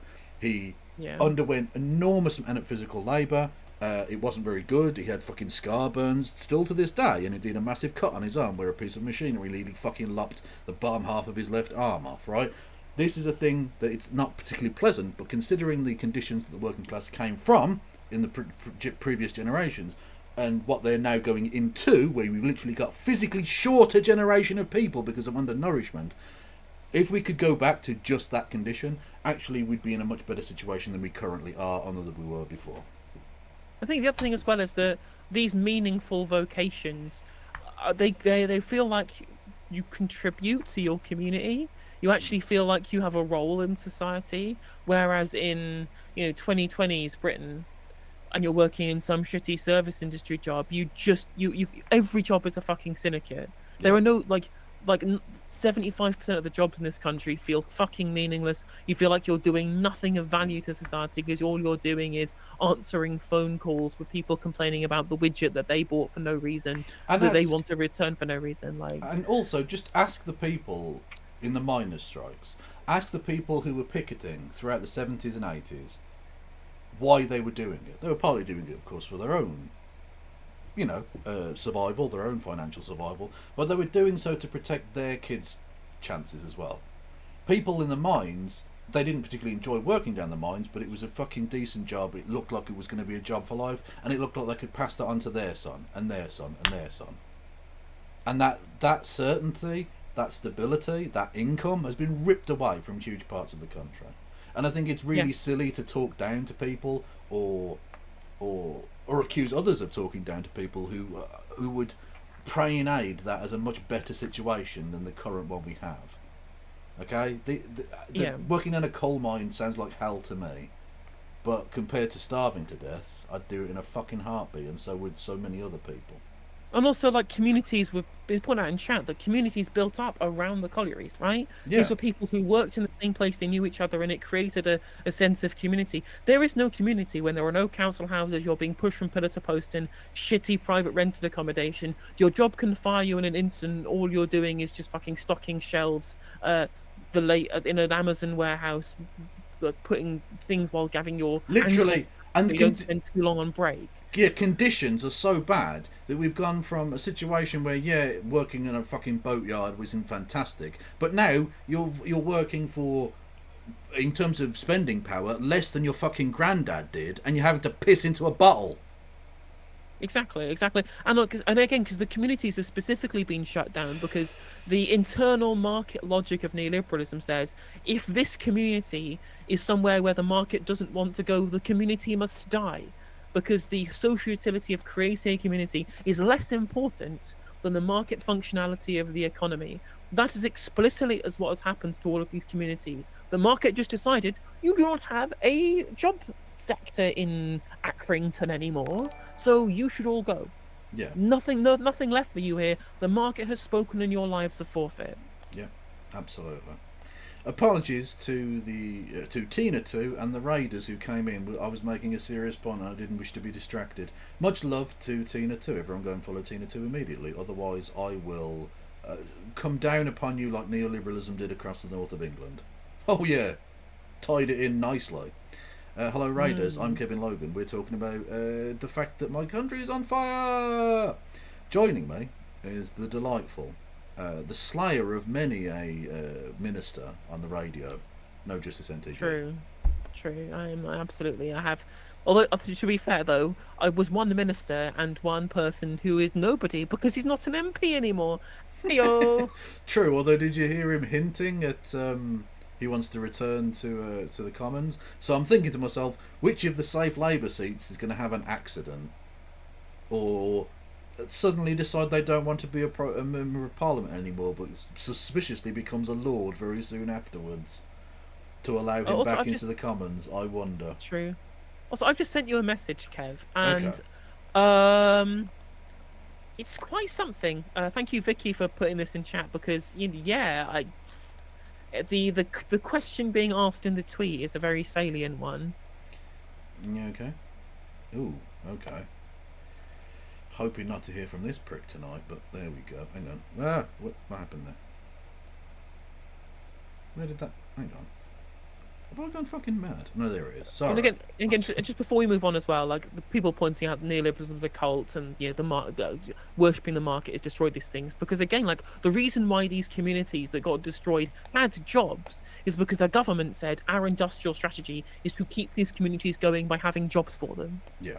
And we got rid of that when we decided the state shouldn't be involved in making economic decisions, and that's why these communities are destroyed. Yeah. It's really not difficult. Yeah. So the bronze medal winner in the most divorced man ever competition, Lawrence Fox, second only to... Is he behind Elon Musk and Graham Linehan? He is, yes. But you know what? To podium, like at the Olympics, but only the opposite of that. You know? Lawrence Fox, I cannot believe this traitor, speaking of the top of Keir Starmer's head. He's doubling down on the pathetic rhetoric. For decades, British girls have been raped by immigrant barbarians, and he's I think you mean EDL members, no? Okay. And he's finally come out on their side. Fine. Then it's war. And then the original poster says, so that's the Metropolitan Police. Could you confirm whether or not this is incitement to riot, please? I don't know how it couldn't be that. The thing is, right, is that actually people keep saying, well, I've not seen loads of arrests yet. And I'm like, that might happen in time, it might not. There were some arrests that happened in the 2011 riots for similar amounts of arson or whatever. And I'm not really that concerned over how many people we can throw in prison. I am not somebody who is a fan of the police state or whatever. But the real crux of this issue is, what are we going to do about the incitement? Yeah. What are we going to do about the people who are trying to incite this stuff? They are the real culprits. They are the one who should be held most responsible. Sure, yes. There were people who will have broken the law. They will get done in by the police. That's just the state of the world. Whatever. They're working class people. They will get attacked by the police regardless, whether they were protecting shops or whether they were attacking. It doesn't really matter to me. I mean, it matters less so than what are we going to do about the fucking ringleaders, the people with the money and the power and the influence, who have been using their elevated platforms to not just stoke the tensions beforehand and fan the flames, but actively inciting and egging people on. Again, I do not know whether this comment is tantamount to incitement or not, but there have been plenty that we've seen from plenty of people in high-ranking positions.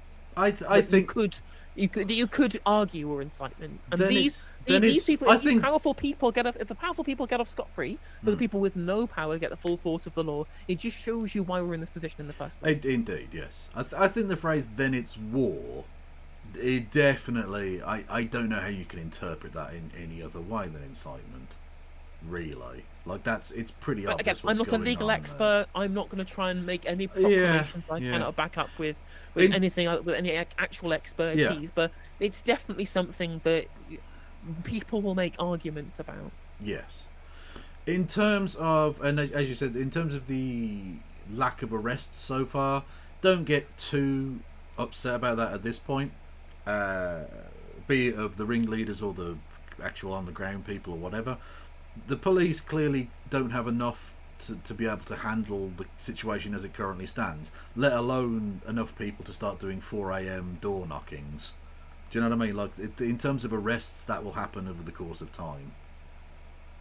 We'll wait and see how that exactly pans out. But don't, like, the fact that they've arrested 170 people and it's clearly tens of thousands involved, don't be too upset about that at this point. Even if you really want to throw them all in gulags immediately, that's not realistically on the cards for the next couple of weeks, I would suggest. Which is why I was talking about the thing in Birmingham in 2 weeks, probably not panning out as the fascists would like, because most of them are probably going to be tagged or in prison or awaiting trial or whatever. So we'll see. So yeah, that's your man there, old Lawrence Fox, being a gobshite. No wonder you don't have access to your kids. That's something. That's something that we do have the expertise to be able to say with confidence that he is indeed a gobshite. He is. That's something that we can say. That is a textbook definition. Anyway, about an hour ago we were going to talk about Rotherham. Anyway, yeah, this is a hotel where supposedly immigrants are staying. I have no idea if that's actually true, and I suspect many of the people in the crowd don't either. But they want to attack it and burn it the fuck down.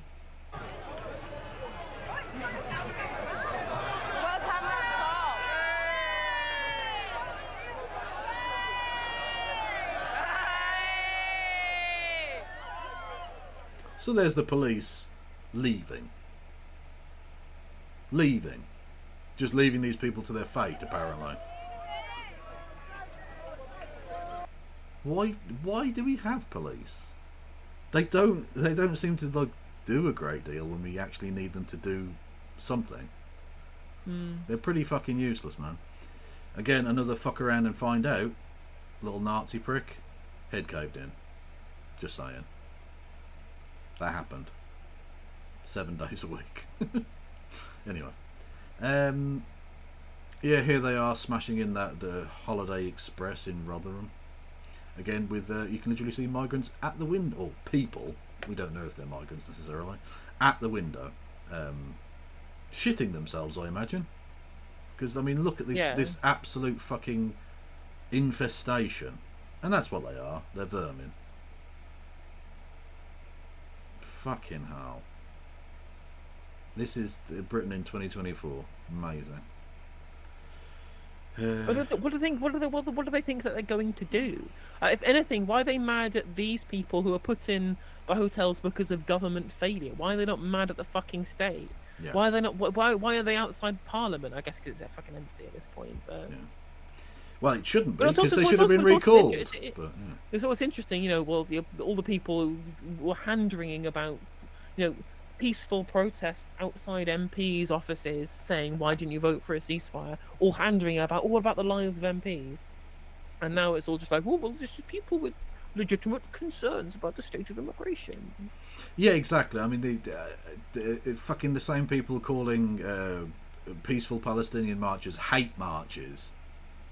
Are like, well, this is just a protest. Yeah, like out there, providing cover for people doing fucking pogroms. Yeah. Who's bringing toddlers to these events? Who thinks this is a good family day out? Exactly. Like, it's bad enough for adults turning up, but like, why are you bringing children to a fucking riot, you daft bastards? I mean, they brought children to picnics. Yeah. I mean, new fash, same as the old fash. Yep. And there's the police being very brave, running away. Stop it. Get some help. Thank you, Mirth, for resubscribing for 18 months. I blame sausage fingers. Yeah, true. We didn't have this under the Queen. It was all peaceful and calm in 2012. It was lovely. Yeah. Perfect. Absolutely. Yeah. Exactly. You know what? Kev, you know what's really to blame here? You know what's all to blame? You know what the biggest culprit of all of this is, right? The biggest culprit is Brexit. If Brexit hadn't happened, true, we wouldn't be here. There would nothing bad happened, and nothing ever bad happened before Brexit. Literally forget austerity, true. Forget the Iraq War, forget deindustrialization, forget all of these things. Only Brexit is the problem. No, the problem is, you know, the real problem, because 2012 it was perfect, and now the Olympics are in fucking Paris.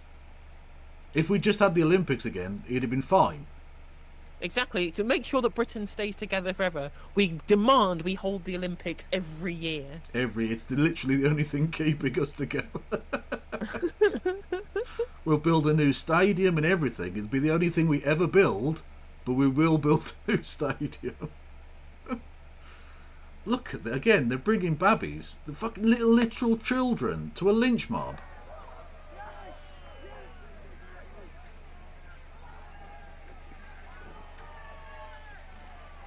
Fucking mutants, every one of them.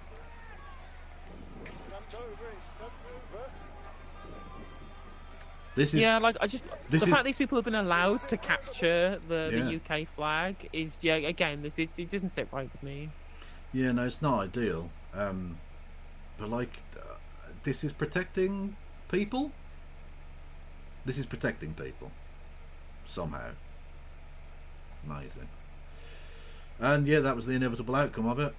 They set the fucking place alight. Again, people involved in this should be charged with attempted murder, because that's what this is.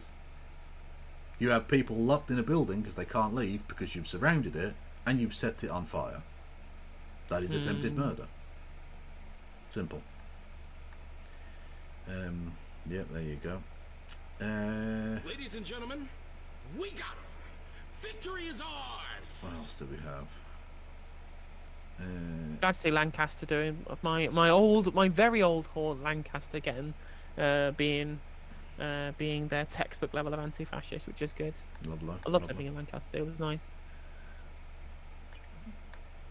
I don't really know a lot about Lancaster, if I'm honest.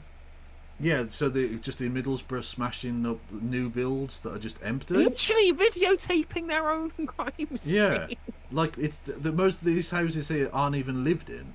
They're just empty houses that have just been built that are being smashed up. I mean, to be fair, right? If any excuse to tear them down and replace them by anything not built by Taylor Wimpey. True, I suspect it's not private house building that's actually the main concern, especially given they're smashing windows of cars as well. Again, I don't think it's a. I prefer the Fiesta 2002 model myself. No, they're just violent scum. Again, just in case anyone was wondering, look, a man who I don't think his posterior is yet recovered from the absolute pegging you gave him on radio. Jonathan Ashworth, going on about how it's terrible about they're attacking Muslims and being racist. It's blatant Islamophobia. His one of his many whinge fests after losing his seat. The Muslim vote and radical Islamism is a growing menace in the UK, says Jonathan Ashworth. Yeah, a menace to his electoral chances. Yeah, my dude. Again, you should be doing this in a hot dog costume, because you are the person you're looking for. Stranded Starfish says, "You know you're dealing with thickos when they start shitting on their own doorstep." I mean, people are angry, right? I don't want to call people thickos. I don't want to call people stupid. Like people are angry, and when you get angry about something, whether it is legitimately or illegitimately, things like am I expressing my anger in a way that's harming myself at all? It's something that you don't think of. That's what people were thinking when they were destroying their own communities in 2011, and it's not the same as what they're thinking now in 2024, right? This is not a sign of stupidity. This is a sign of desperation. Yeah, exactly. It's people lashing out. People don't throw a rock through a car window and it's like, this is to do with the repeal of X, Y, and Z law, or this is to do with the unjust punishment of such and such. No, it's just fuck you in your system, and they just smash a window. Exactly. It's just That's anger. Why people That's why people describing them as protests. It's the dumbest thing that you can. Right? Protests are organised. They take place with a specific purpose and a specific goal in mind, right?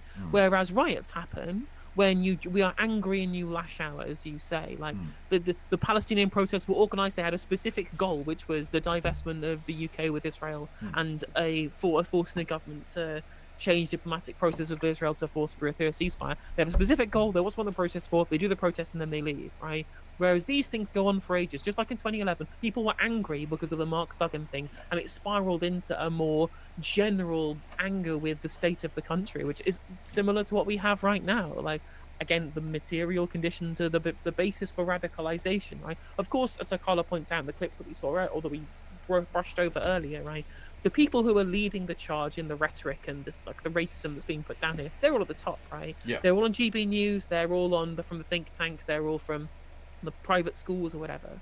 They are the ones who sow the ideology, right? But the base of the material conditions is why people are able to be radicalized, because you need somebody to blame. The liberal mind cannot conceptualize material analysis. So they have to find a fifth column as somebody to blame. You can either blame, a minority, and in this case, they just hate the fact that they've been able to have their consent manufactured into hating a bunch of Muslims who had nothing to do with any of the problems that we've seen over the last 2 weeks. Yeah, absolutely.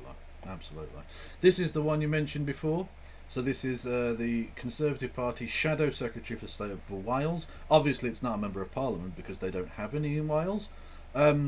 Lord Davis of Gower, not to be confused with former England cricket captain and opening batsman David Gower, who probably is a Tory, but we don't know his particular opinion on these current affairs, okay? So Lord Davis of Gower says, but Labour blocked the Rwanda bill 130 plus times. Of course it's politically justified. Time out, Home Slice. Firstly, you had a majority. The fact that you couldn't get the bill through is on you. Secondly, that doesn't mean it's politically justified. It's got fuck all to do with Rwanda, you dopey bastards. Even a lot of people who are anti-immigration didn't like the Rwanda plan because it was expensive and shite. Exactly, and on top of that, the whole reason why we have this stupid Rwanda nonsense in the first place was because the Conservatives had the electoral strategy of putting migrants in hotels to stoke community tensions for electoral reasons, right? We would just be getting people off boats and putting them. We have safe and legal routes to get rid of the boats in the first place, or we could be quietly getting people off the boats and through an asylum process that was quick and simple and funded well, so they weren't in hotels. They were either given leave to remain and then got a job, or they were returned to their country of origin if their asylum claim failed, and we wouldn't have any of these fucking problems, right? Because the Tories A, don't care about governments, and B, happy to stoke community tensions and foment race riots because they want to be able to win and stay in power at any fucking cost. This is why we're in this position. This is why we're in this position where we have people on the streets shouting about stopping the boats and England for the English, and you send them fucking back, right? Yeah. And the Tories are 100% to blame for this. 100% Indeed. Oh, absolutely, yeah. And of course, I never ever want to hear a Tory ever fucking lecture anyone about law and order ever again, because this motherfucker is not going to lose his job because of this. I absolutely guarantee you that. And the next Tory leader will be probably more racist than this shite. And yet they'll still continue to do the law and order thing because it's the only wedge issue they have. They know economically no one likes them, so they have to try something, I guess. I mean, if anything, what's going to be interesting, there are plenty of pro-law and order types. In fact, one of the biggest kind of disparate kind of political opinions between the left and the broader median voter in this country is criminal justice policy. Most people in the UK, and when it comes to polling, are incredibly authoritarian. They like draconian punishments in terms of criminal justice policy. And I think the left broadly have to give up on this really and truly and just try and sow the seeds but not focus on it electorally.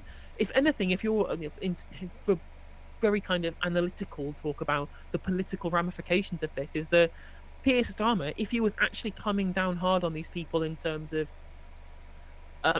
criminal justice and showing he means business in terms of police crackdowns, probably will work for himself politically. There are plenty of people who are anti-immigration and pro-criminal draconian criminal justice policy who think these riots are fucking shambolic and aren't racist. They just don't want more immigration because they think that it's economically bad, even if they're wrong.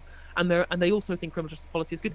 They're going to love him. They're going to love Keir Starmer if he comes down and says, we've sent all these fuckers to prison and we've imposed incredibly draconian sanctions on them like you did with people in 2011.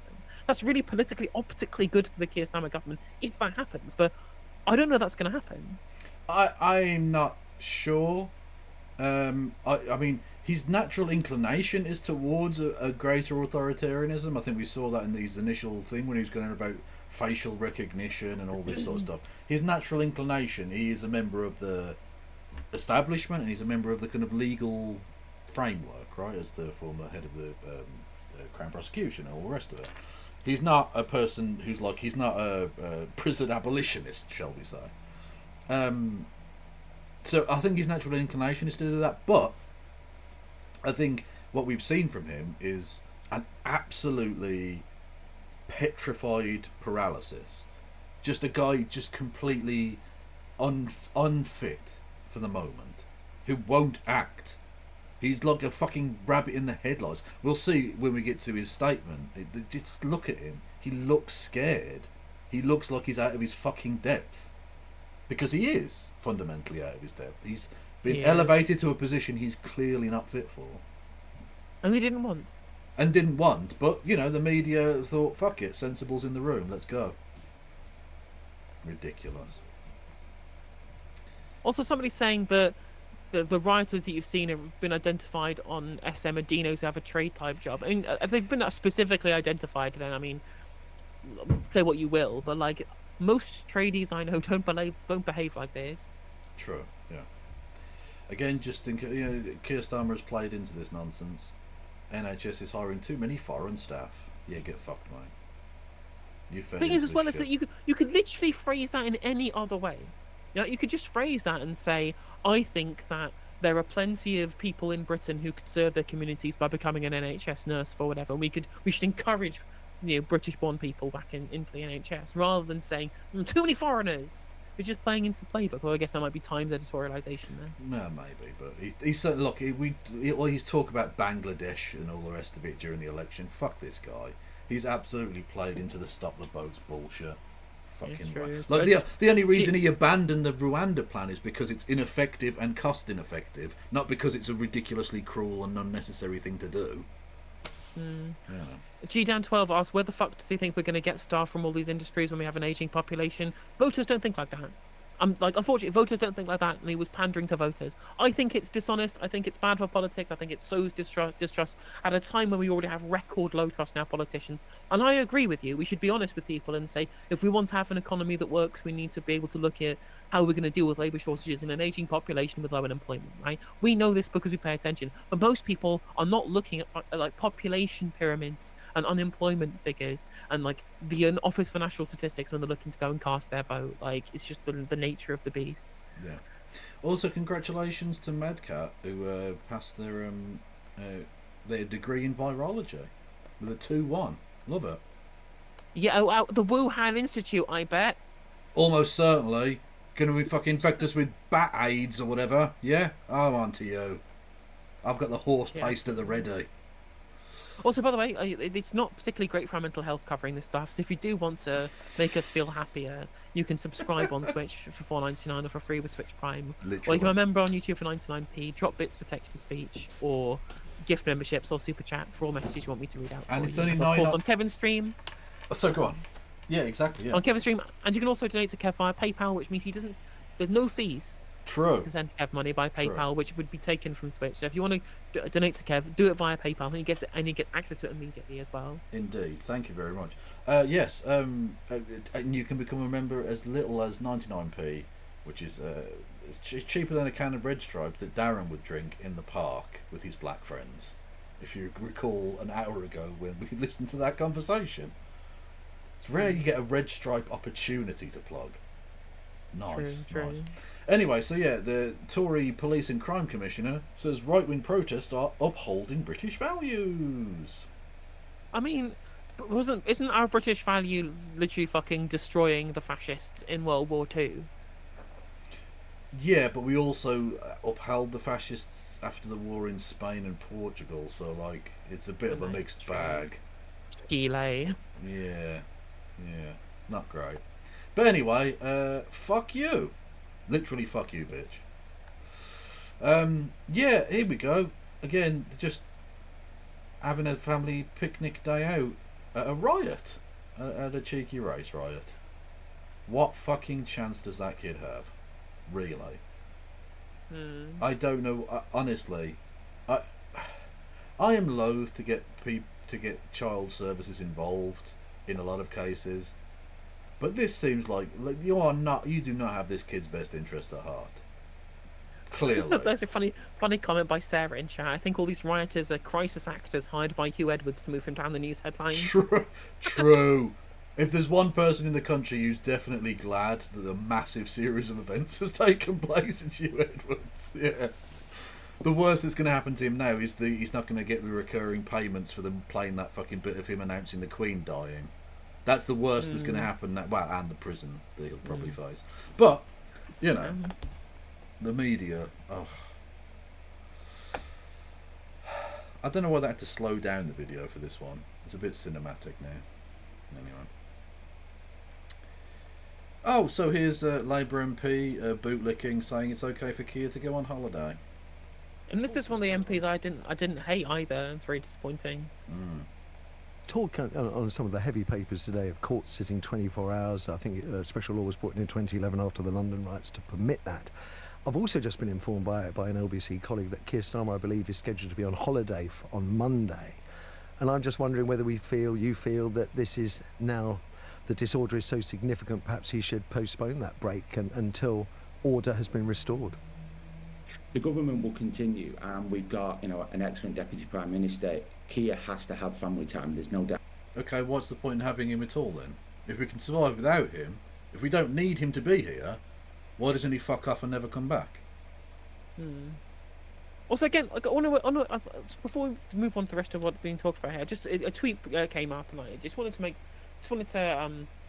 at least say on some thought that I just had right now, and it's like, what's frustrating, right, is so many people talk about quote unquote legitimate concerns, and I'm just like, it is very legitimate to be concerned about immigration. I disagree with you. I fundamentally disagree with you, but if you don't like it, you have well within your right to be legitimately concerned about the economic effects or cultural effects of migration or whatever. But that's not the same as hating brown people and Muslims for existing as brown and Muslim, trying to blame them for things that aren't their fault and doing fucking pogroms. Like, I'm sorry, if you want to express why you think immigration is bad, you just elected a government who said they want to cut net migration, for fuck's sake, right? You got what you wanted. Why are you getting mad about it? And I'm so sick about it. People trying to cover up what is clearly like Nazi fucking riots as being the expression of legitimate concerns about immigration, Yeah. Like what they should be doing, the people who actually do have legitimate concerns about immigration should be spending their entire fucking time, all these days, saying this is not how we should be expressing our concerns, right? There's a fucking reason why Nigel Farage tweeted out, I don't know, maybe they're hiding something, but something is very, very wrong in this country and I hate to see it. And I'm just like, tell your people to fuck off. Tell them to stand down. This is your fucking fault, Nigel. But there's a reason why he won't do that. It's because he fucking wanted it.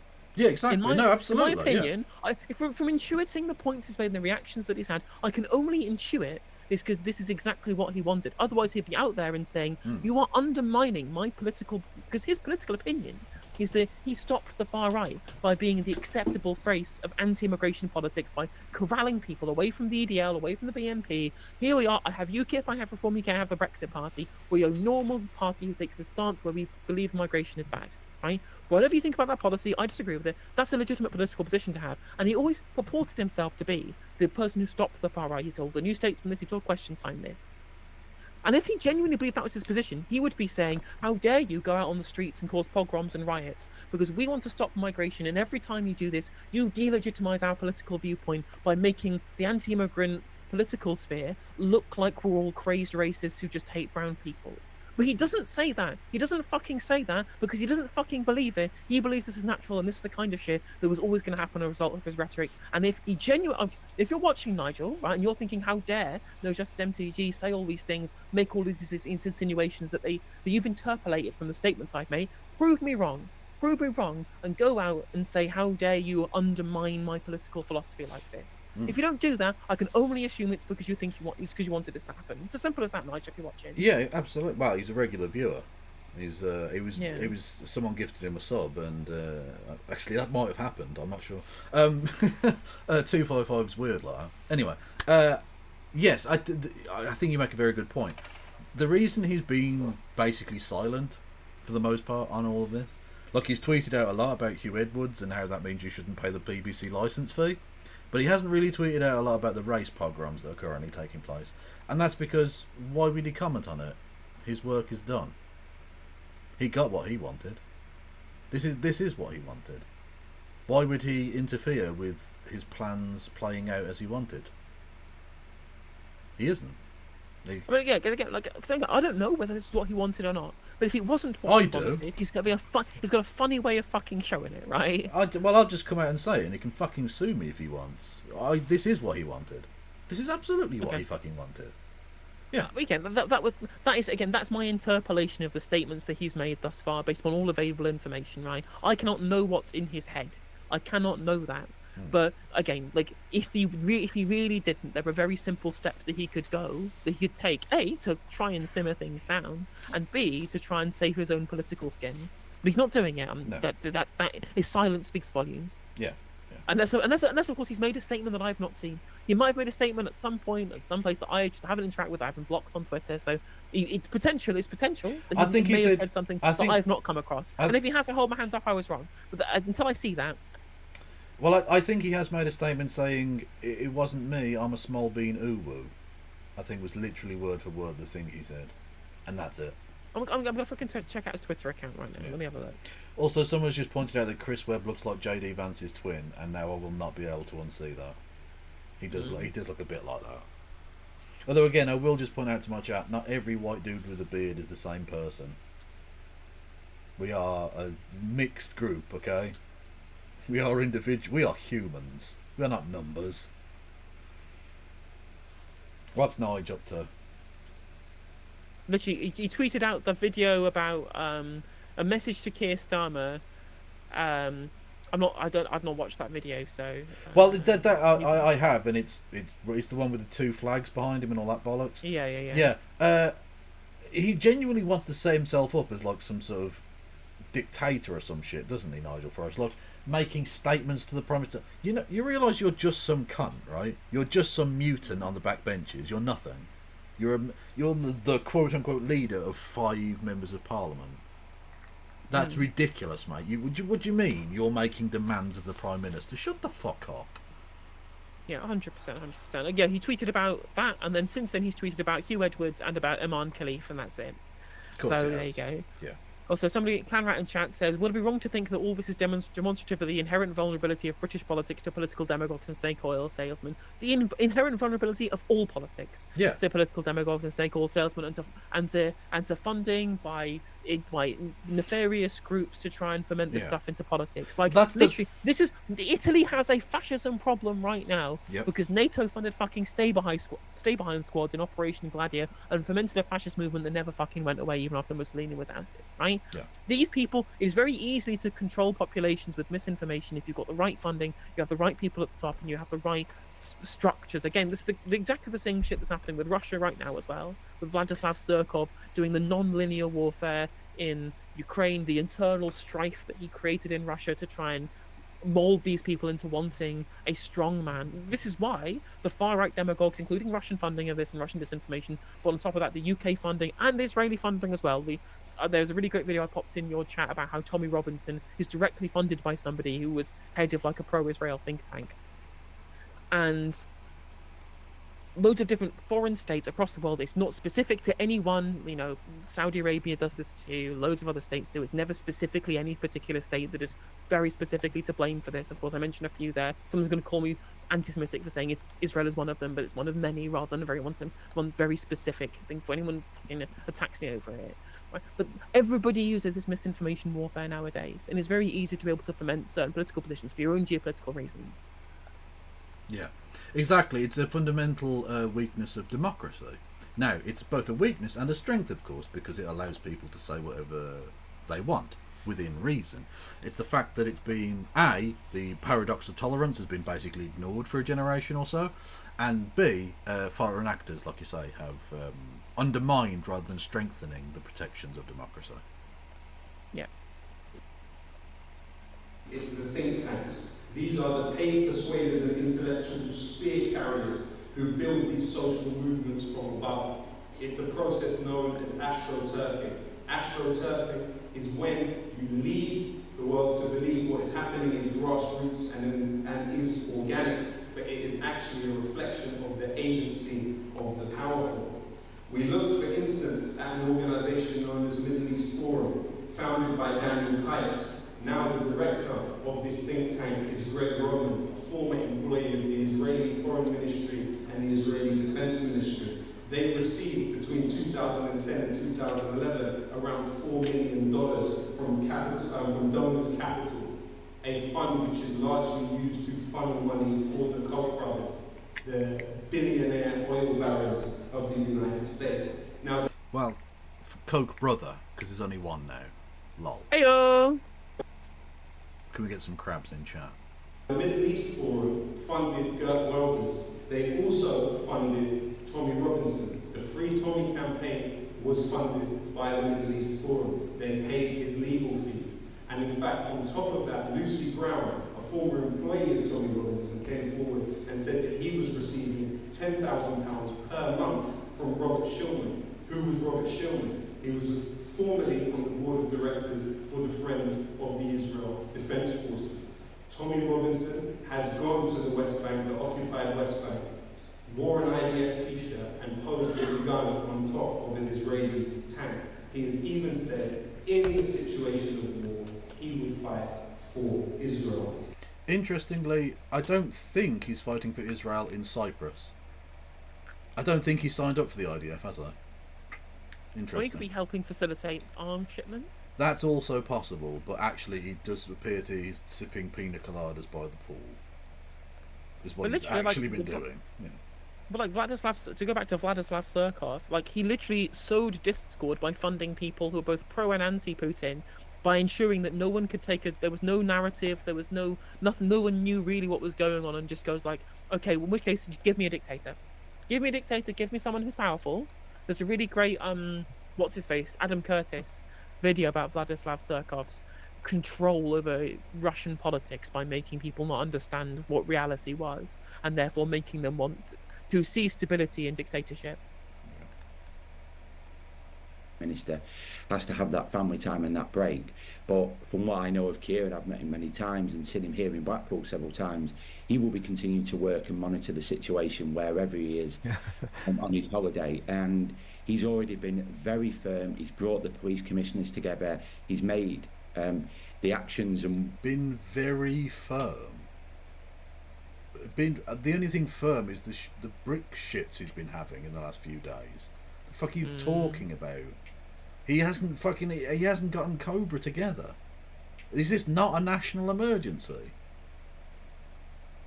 The fuck? Apparently not. What needs to be done, very clear, and I think he will still be monitoring the situation. But at the end of the day, oh, that's okay. That's okay. As we literally see fucking migrants being fried inside the Holiday Inn. Don't worry. From the fucking beach in wherever he's off to, when he's sipping a fucking Pimm's, I'm sure it would be absolutely fine because he's monitoring the situation. Well, I've been put at ease with that. I'm so glad he's on the fucking case. Fuck me. Service of the people, was it? Is that what he was going to put? He was going to make it all about service of the people before self-interest. Fuck off. It's across the country of mindless idiots, and the police have the powers to They're deal not with mindless this. They are idiots. dealing with this. They're a fucking we need to have their incited support and rioters. strength. They are race rioters. Yeah. Yeah. Oh, for fuck's sake. Go away. Ugh. It's across the country of mindless idiots, and the police have the powers to deal with this. They are dealing with this. We need to have their support and strength. But this is happening at a time when families in Southport are, they're suffering an unthinkable lot. We need to come together as a country, and when we do it brilliantly. When we come together and look after each other in times of tragedy. Come together? The Prime Minister's flying away.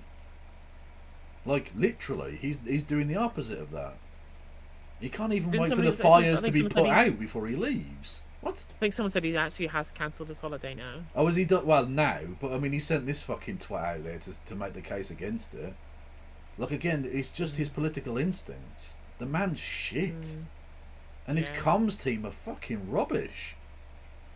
Honestly, can you imagine Alistair Campbell allowing Blair to go 3, 4, 5 days without saying anything about this shit? They'd have been all over it. But unfortunately, I mean, it would have been the same fucking minority of folks that hang on. Just want to. It would have been the same soundbite laden rubbish that Blair always said, but there's no way they'd just fucking stayed silent during it, gone missing, and then planned to fuck off on holiday. It's PR cancer. It is. Also, so I message you. The people are doing Danny Dyer references in my comments section. It reminded me of this excellent video I think is worth watching. Is this the fascist slags? It's him talking about Oswald Mosley. Well, it is the fascist slags. Yes. Well, this is a favourite on my channel. I've played this many times. People love it. So Danny Dyer, who is, you know, not a great actor, but seems like a decent enough chap. Absolutely, yeah, top bloke. Absolute top geezer. He of the Trotters Up fame. Yes, was talking about Oswald Mosley in a documentary he did.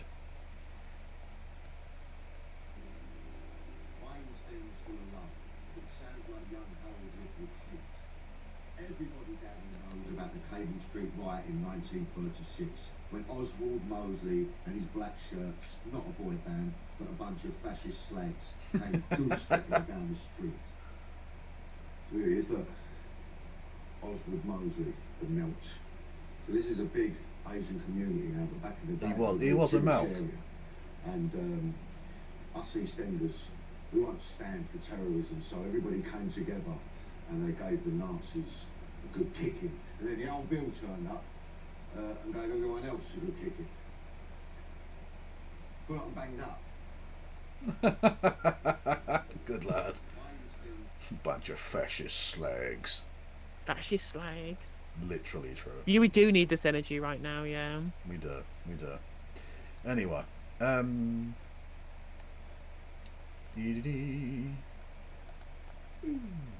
Yeah, they attacked the Teesside University in Middlesbrough, which is not ideal.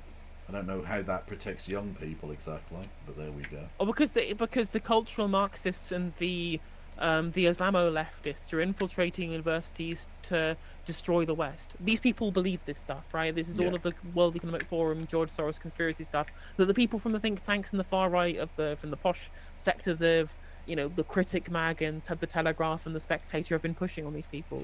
To be fair, those windows were pretty woke. I don't think you can't deny that. You can't deny that. Yeah, just a family day out at a pogrom, as you do. Again, no face coverings, melters, just kids, just fucking babbies smashing up the iPhones, and that guy again. He's everywhere. Fucking dickhead and his George Cross bit. Look at this knob. Jeez, these fucking idiots. Here's old fucking Cash for Questions prick talking about. Oh shit! Enoch It's been a Powell. while since I've seen his wizened cadaver on my screen. Here he is praying in aid Enoch Powell. This was entirely predictable and indeed predicted as far back as 1968 when Enoch Powell made his famous so-called Rivers of Blood speech. If you conduct the kind of laboratory experiment with the British people by imposing mass immigration upon them, for which nobody explicitly voted, this is ultimately going to happen at some stage. That's just mainstream conservatism in 2024. It is. They've become far too comfortable with fascist rhetoric, and that needs to be stamped out. Is all I'm going to say. Yeah. In perfectly legal and democratic ways. Why is my mouse being shit? Fuck off. Yep, apparently the Greg's window is attacking... Indestructible. Well, it's clearly attacking children or something, because that could be the only explanation why the save the kids bit is... fucking hell. They really are protecting those fucking steak bakes. Jesus. Absolute knobs. Here we go. Literally hang it in a fucking art gallery. Double trouble. Two puppers absolutely tearing chunks out of a fash. I'm here for it. Good boys. Love it. Love it. I mean... What is that a tray of bakes? That is a tray of uncooked. That's tomorrow's steak bakes, not cooked. Because again, the stuff that gets cooked and not sold gets thrown in the bin. So this is uncooked tomorrow's steak bakes being nicked by this absolute knob. This is our Basmati Bandit moment. It really truly is. is our Basmati Bandit moment. He's going to take a moment, cook them, presumably. Well, if he ever gets the chance, because we've all seen your face, mate, you are definitely getting nicked. There's no fucking way. Oh, we'll get onto Keir Starmer, but look, we'll watch the Keir Starmer bit in a bit. I've got the full fucking thing. But Paul Mason, right? You are a melt, mate. You are absolutely a melt. PM Keir Starmer standing tall in the face of far-right mob violence. Devastating new law enforcement actions have to follow, with thousands following the FAFO principle that hard right. Standing tall. He literally had to be forced to make a statement on Sunday. You're not blocked by Paul Mason either. How have you gotten away with this? Well, to be fair, this is a newish account. It's true, it is a new account. I was blocked by many. I had many notches on my belt in my previous one, and then I may have said a thing about the former Prime Minister, which is technically possibly illegal. So, you know, I'll take a suspended Twitter account instead. You know what I'm saying? Look, I'm glad he kept his dignity with this one. You know?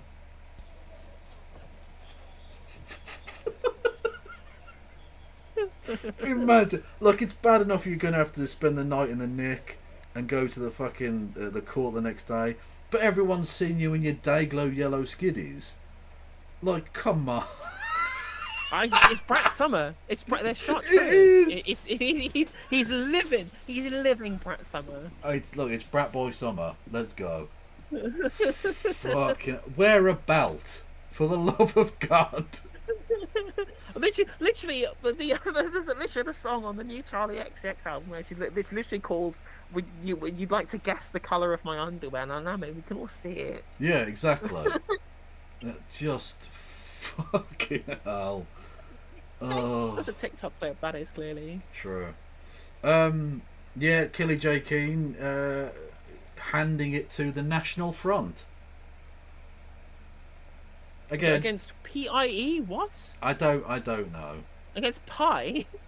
I don't think they were against Pi, to be honest with you. But yeah, either way, she's a fascist. Not surprising. Oh yeah, like we already knew that she was happy to stand next to people doing Nazi salutes in Australia. So this Malta doing the cutthroat thing outside the hotel of migrants again. Gulag is too good for these people. It really is. Just scum. Oh, this is the funny one. Right, so they've decided to play Destruction Derby or something with wheelie bins. Hang on a minute. Ramming them into police. And it doesn't work out well for one woman.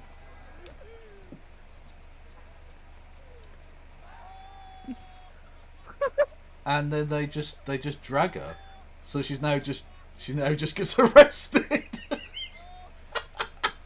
She's now disappeared. She's been absorbed by the Borg. She will never return. Fucking pricks. Now, okay, again, Muslims are fighting back. Understandable. What I want you to look out for here is Asian Superman. Asian Superman doing his thing. Hang on a minute. Wait for it. Superman! Boom. Love it.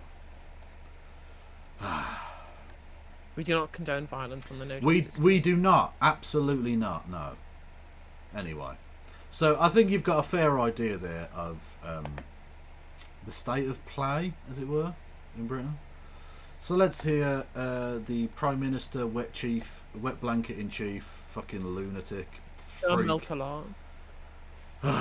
Malta, number 10, at least until he goes on holiday, maybe, who knows.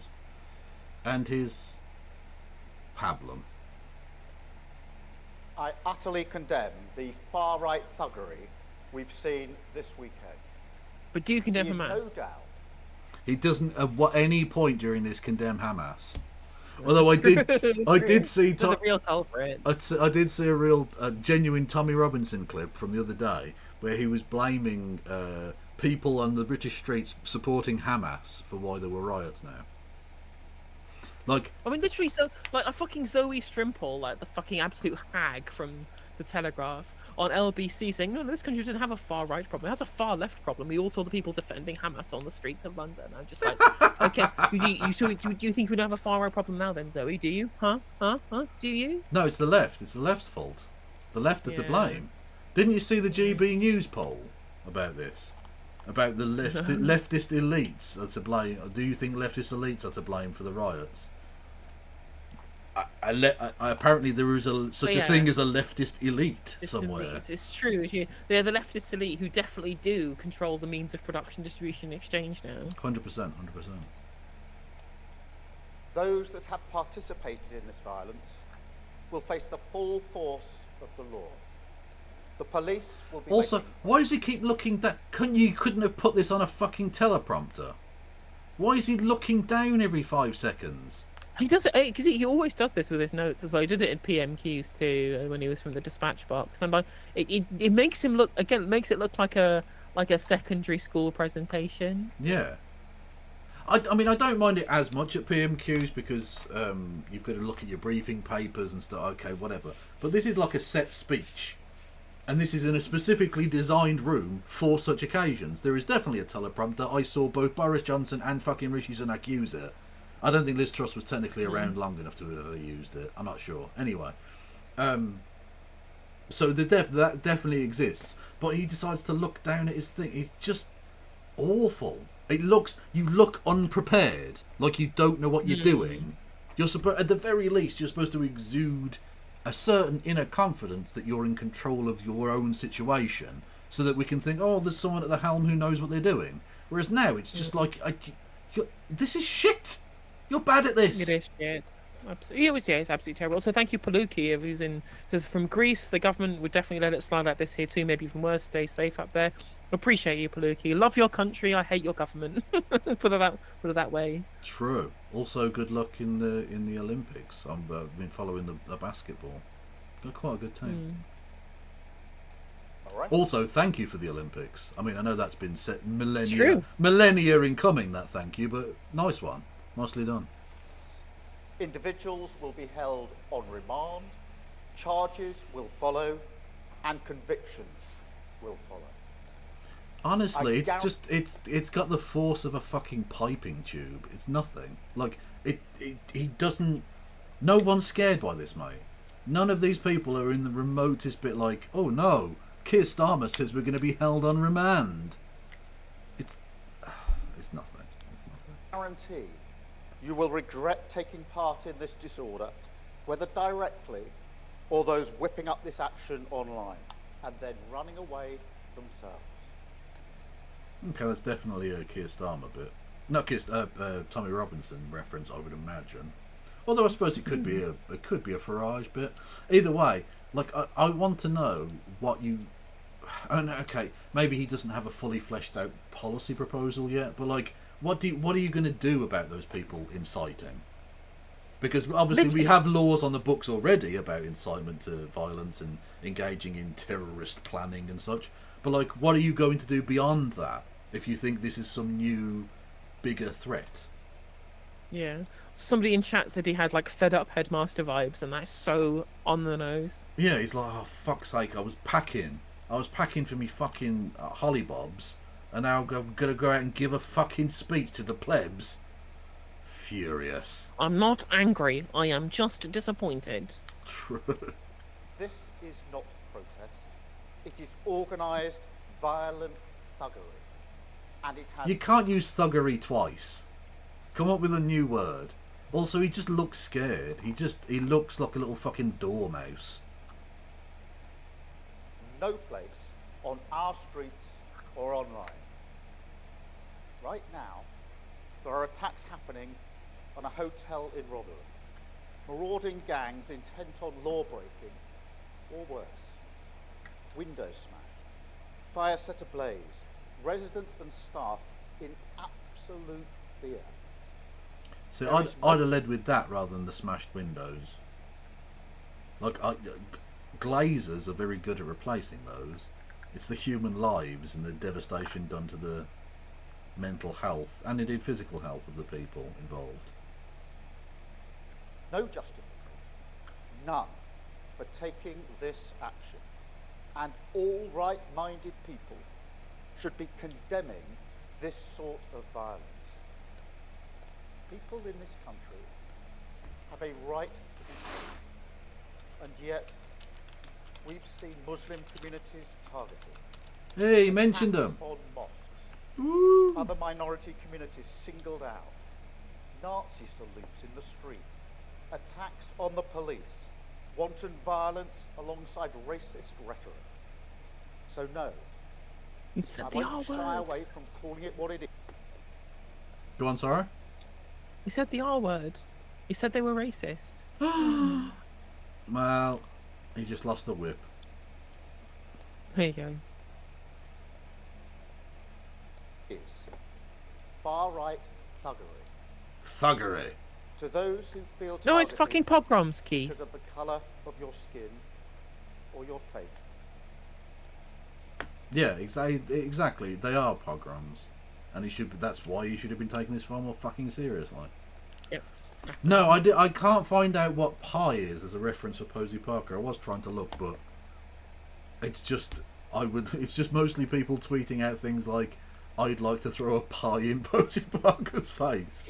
So, like, I can't find what that acronym stands for. Presumably, it's some weird. Apparently, it's pedo information exchange. Pardon? Apparently, it's pedo information exchange. Somebody said in chat. What the fuck is that? I'm assuming it's people trying to out people and try and get them away. I'm not sure. Okay. Amazing. Also, you don't have to hand it to the fucking National Front for that, because loads of them were pedos. The fuck? Anyway. Hello there, Lesbian Hot Sauce. Everyone go and follow Lesbian Hot Sauce immediately. I know how frightening this must be. I want you to know that this violent mob do not represent our country, and we will bring them to justice. Our police deserve our support as they tackle any and all violent disorder that flares up. Whatever the apparent cause or motivation, we make no distinction. Crime is crime, and this government will tackle it.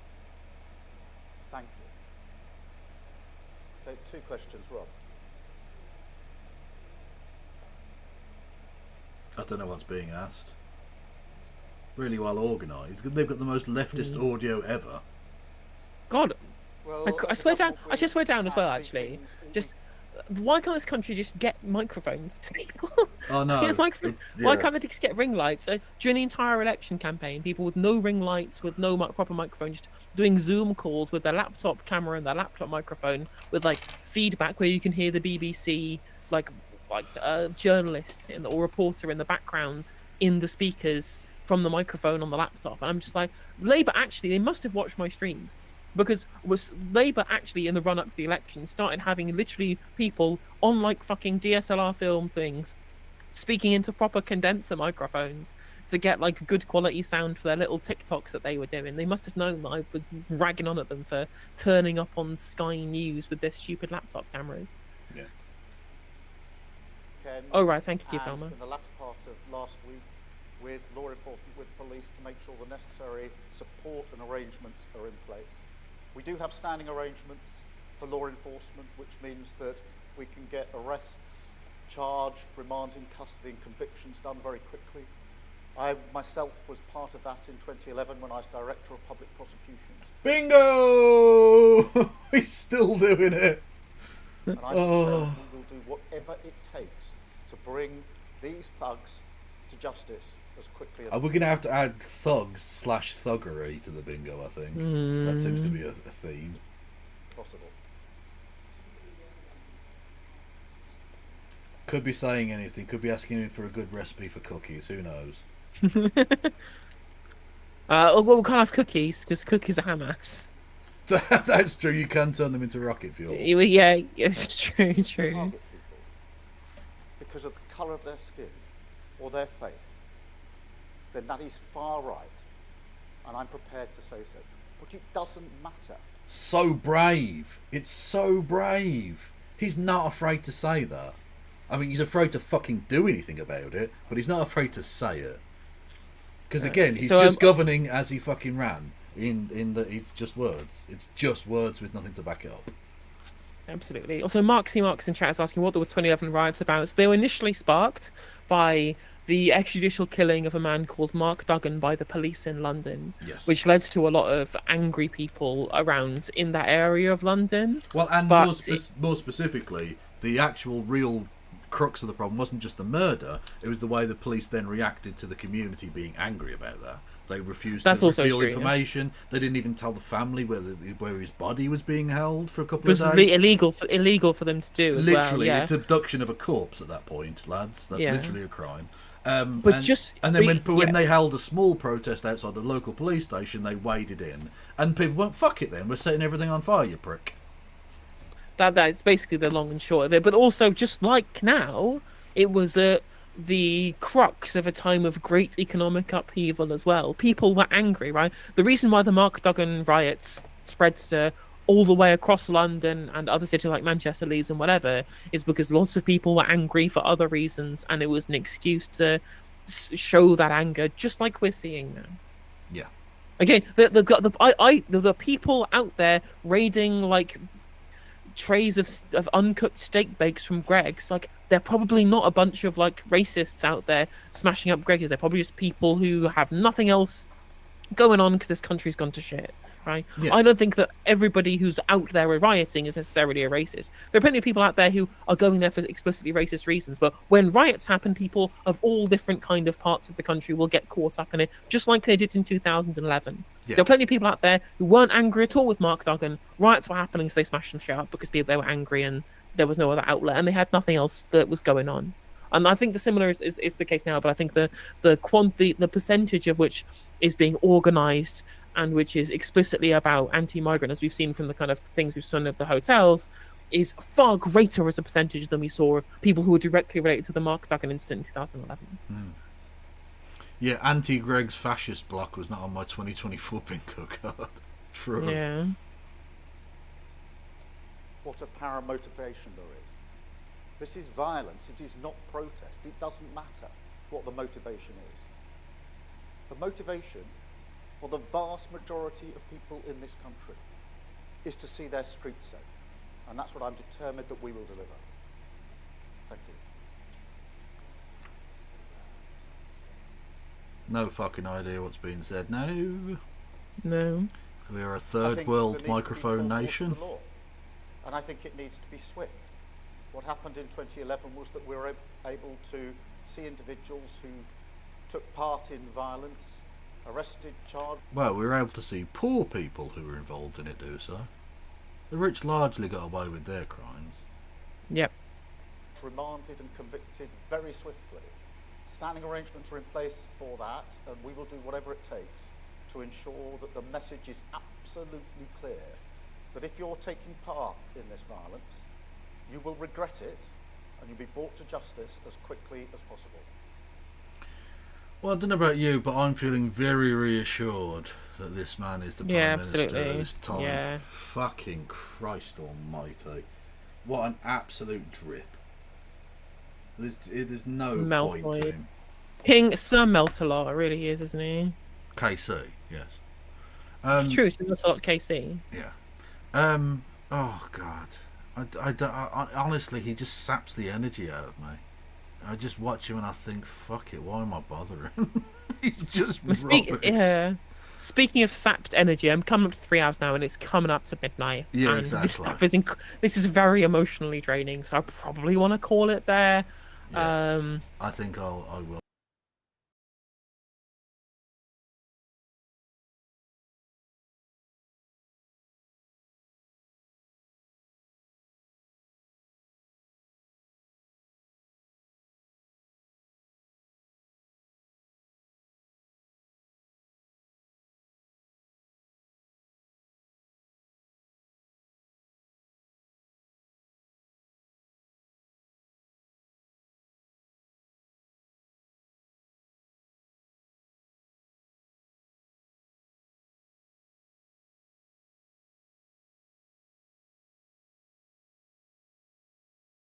Oh, I muted myself. Oh, bollocks. Sorry.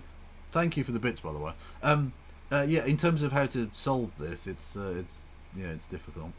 Anyway, well, basically, what you missed was me and Helena wrapping up because we're done. Yeah, because it's fucking this stuff is very heavy. It's difficult to. It is. Yeah. Although clearly not as difficult as me trying to run a fucking stream, which apparently is impossible. But there we go. Absolutely. Raiding wise, I'm definitely going into My Left Eye over on YouTube. Should we go into Zakap on Twitch? Yeah. Zakap's good lad. Oh, no worries. Customization. Twitter, you make me not Twitter. YouTube, you make me press like 4 buttons, and it's very complicated. Yeah. I'm going to go over to Riverboat Jack on YouTube for what it's worth. No worries. Save. Thank you, everyone. I'll be back probably tomorrow. Although no guarantee. Yes, I'll absolutely be back tomorrow. We can't just stop talking. You're going to keep talking about this, of course. Yeah, I'll be back tomorrow as well. Yeah. So as always. Yeah. Peace out. Much love. Fuck the fash. Free Palestine. And free Palestine. Take care, everybody. Thank you very much for your lovely words and kind words, and it's nice to be with amongst like-minded people at these times. So I really appreciate the kind words, the comments, and the money. It's a shining light in pretty miserable times. So thank you. True. And of course yourself, Kev. And, what would I wear be without my co-host with the co-most? Oh, and yourself. Stay the beautiful people you all are. Much love. Absolutely. Bye bye.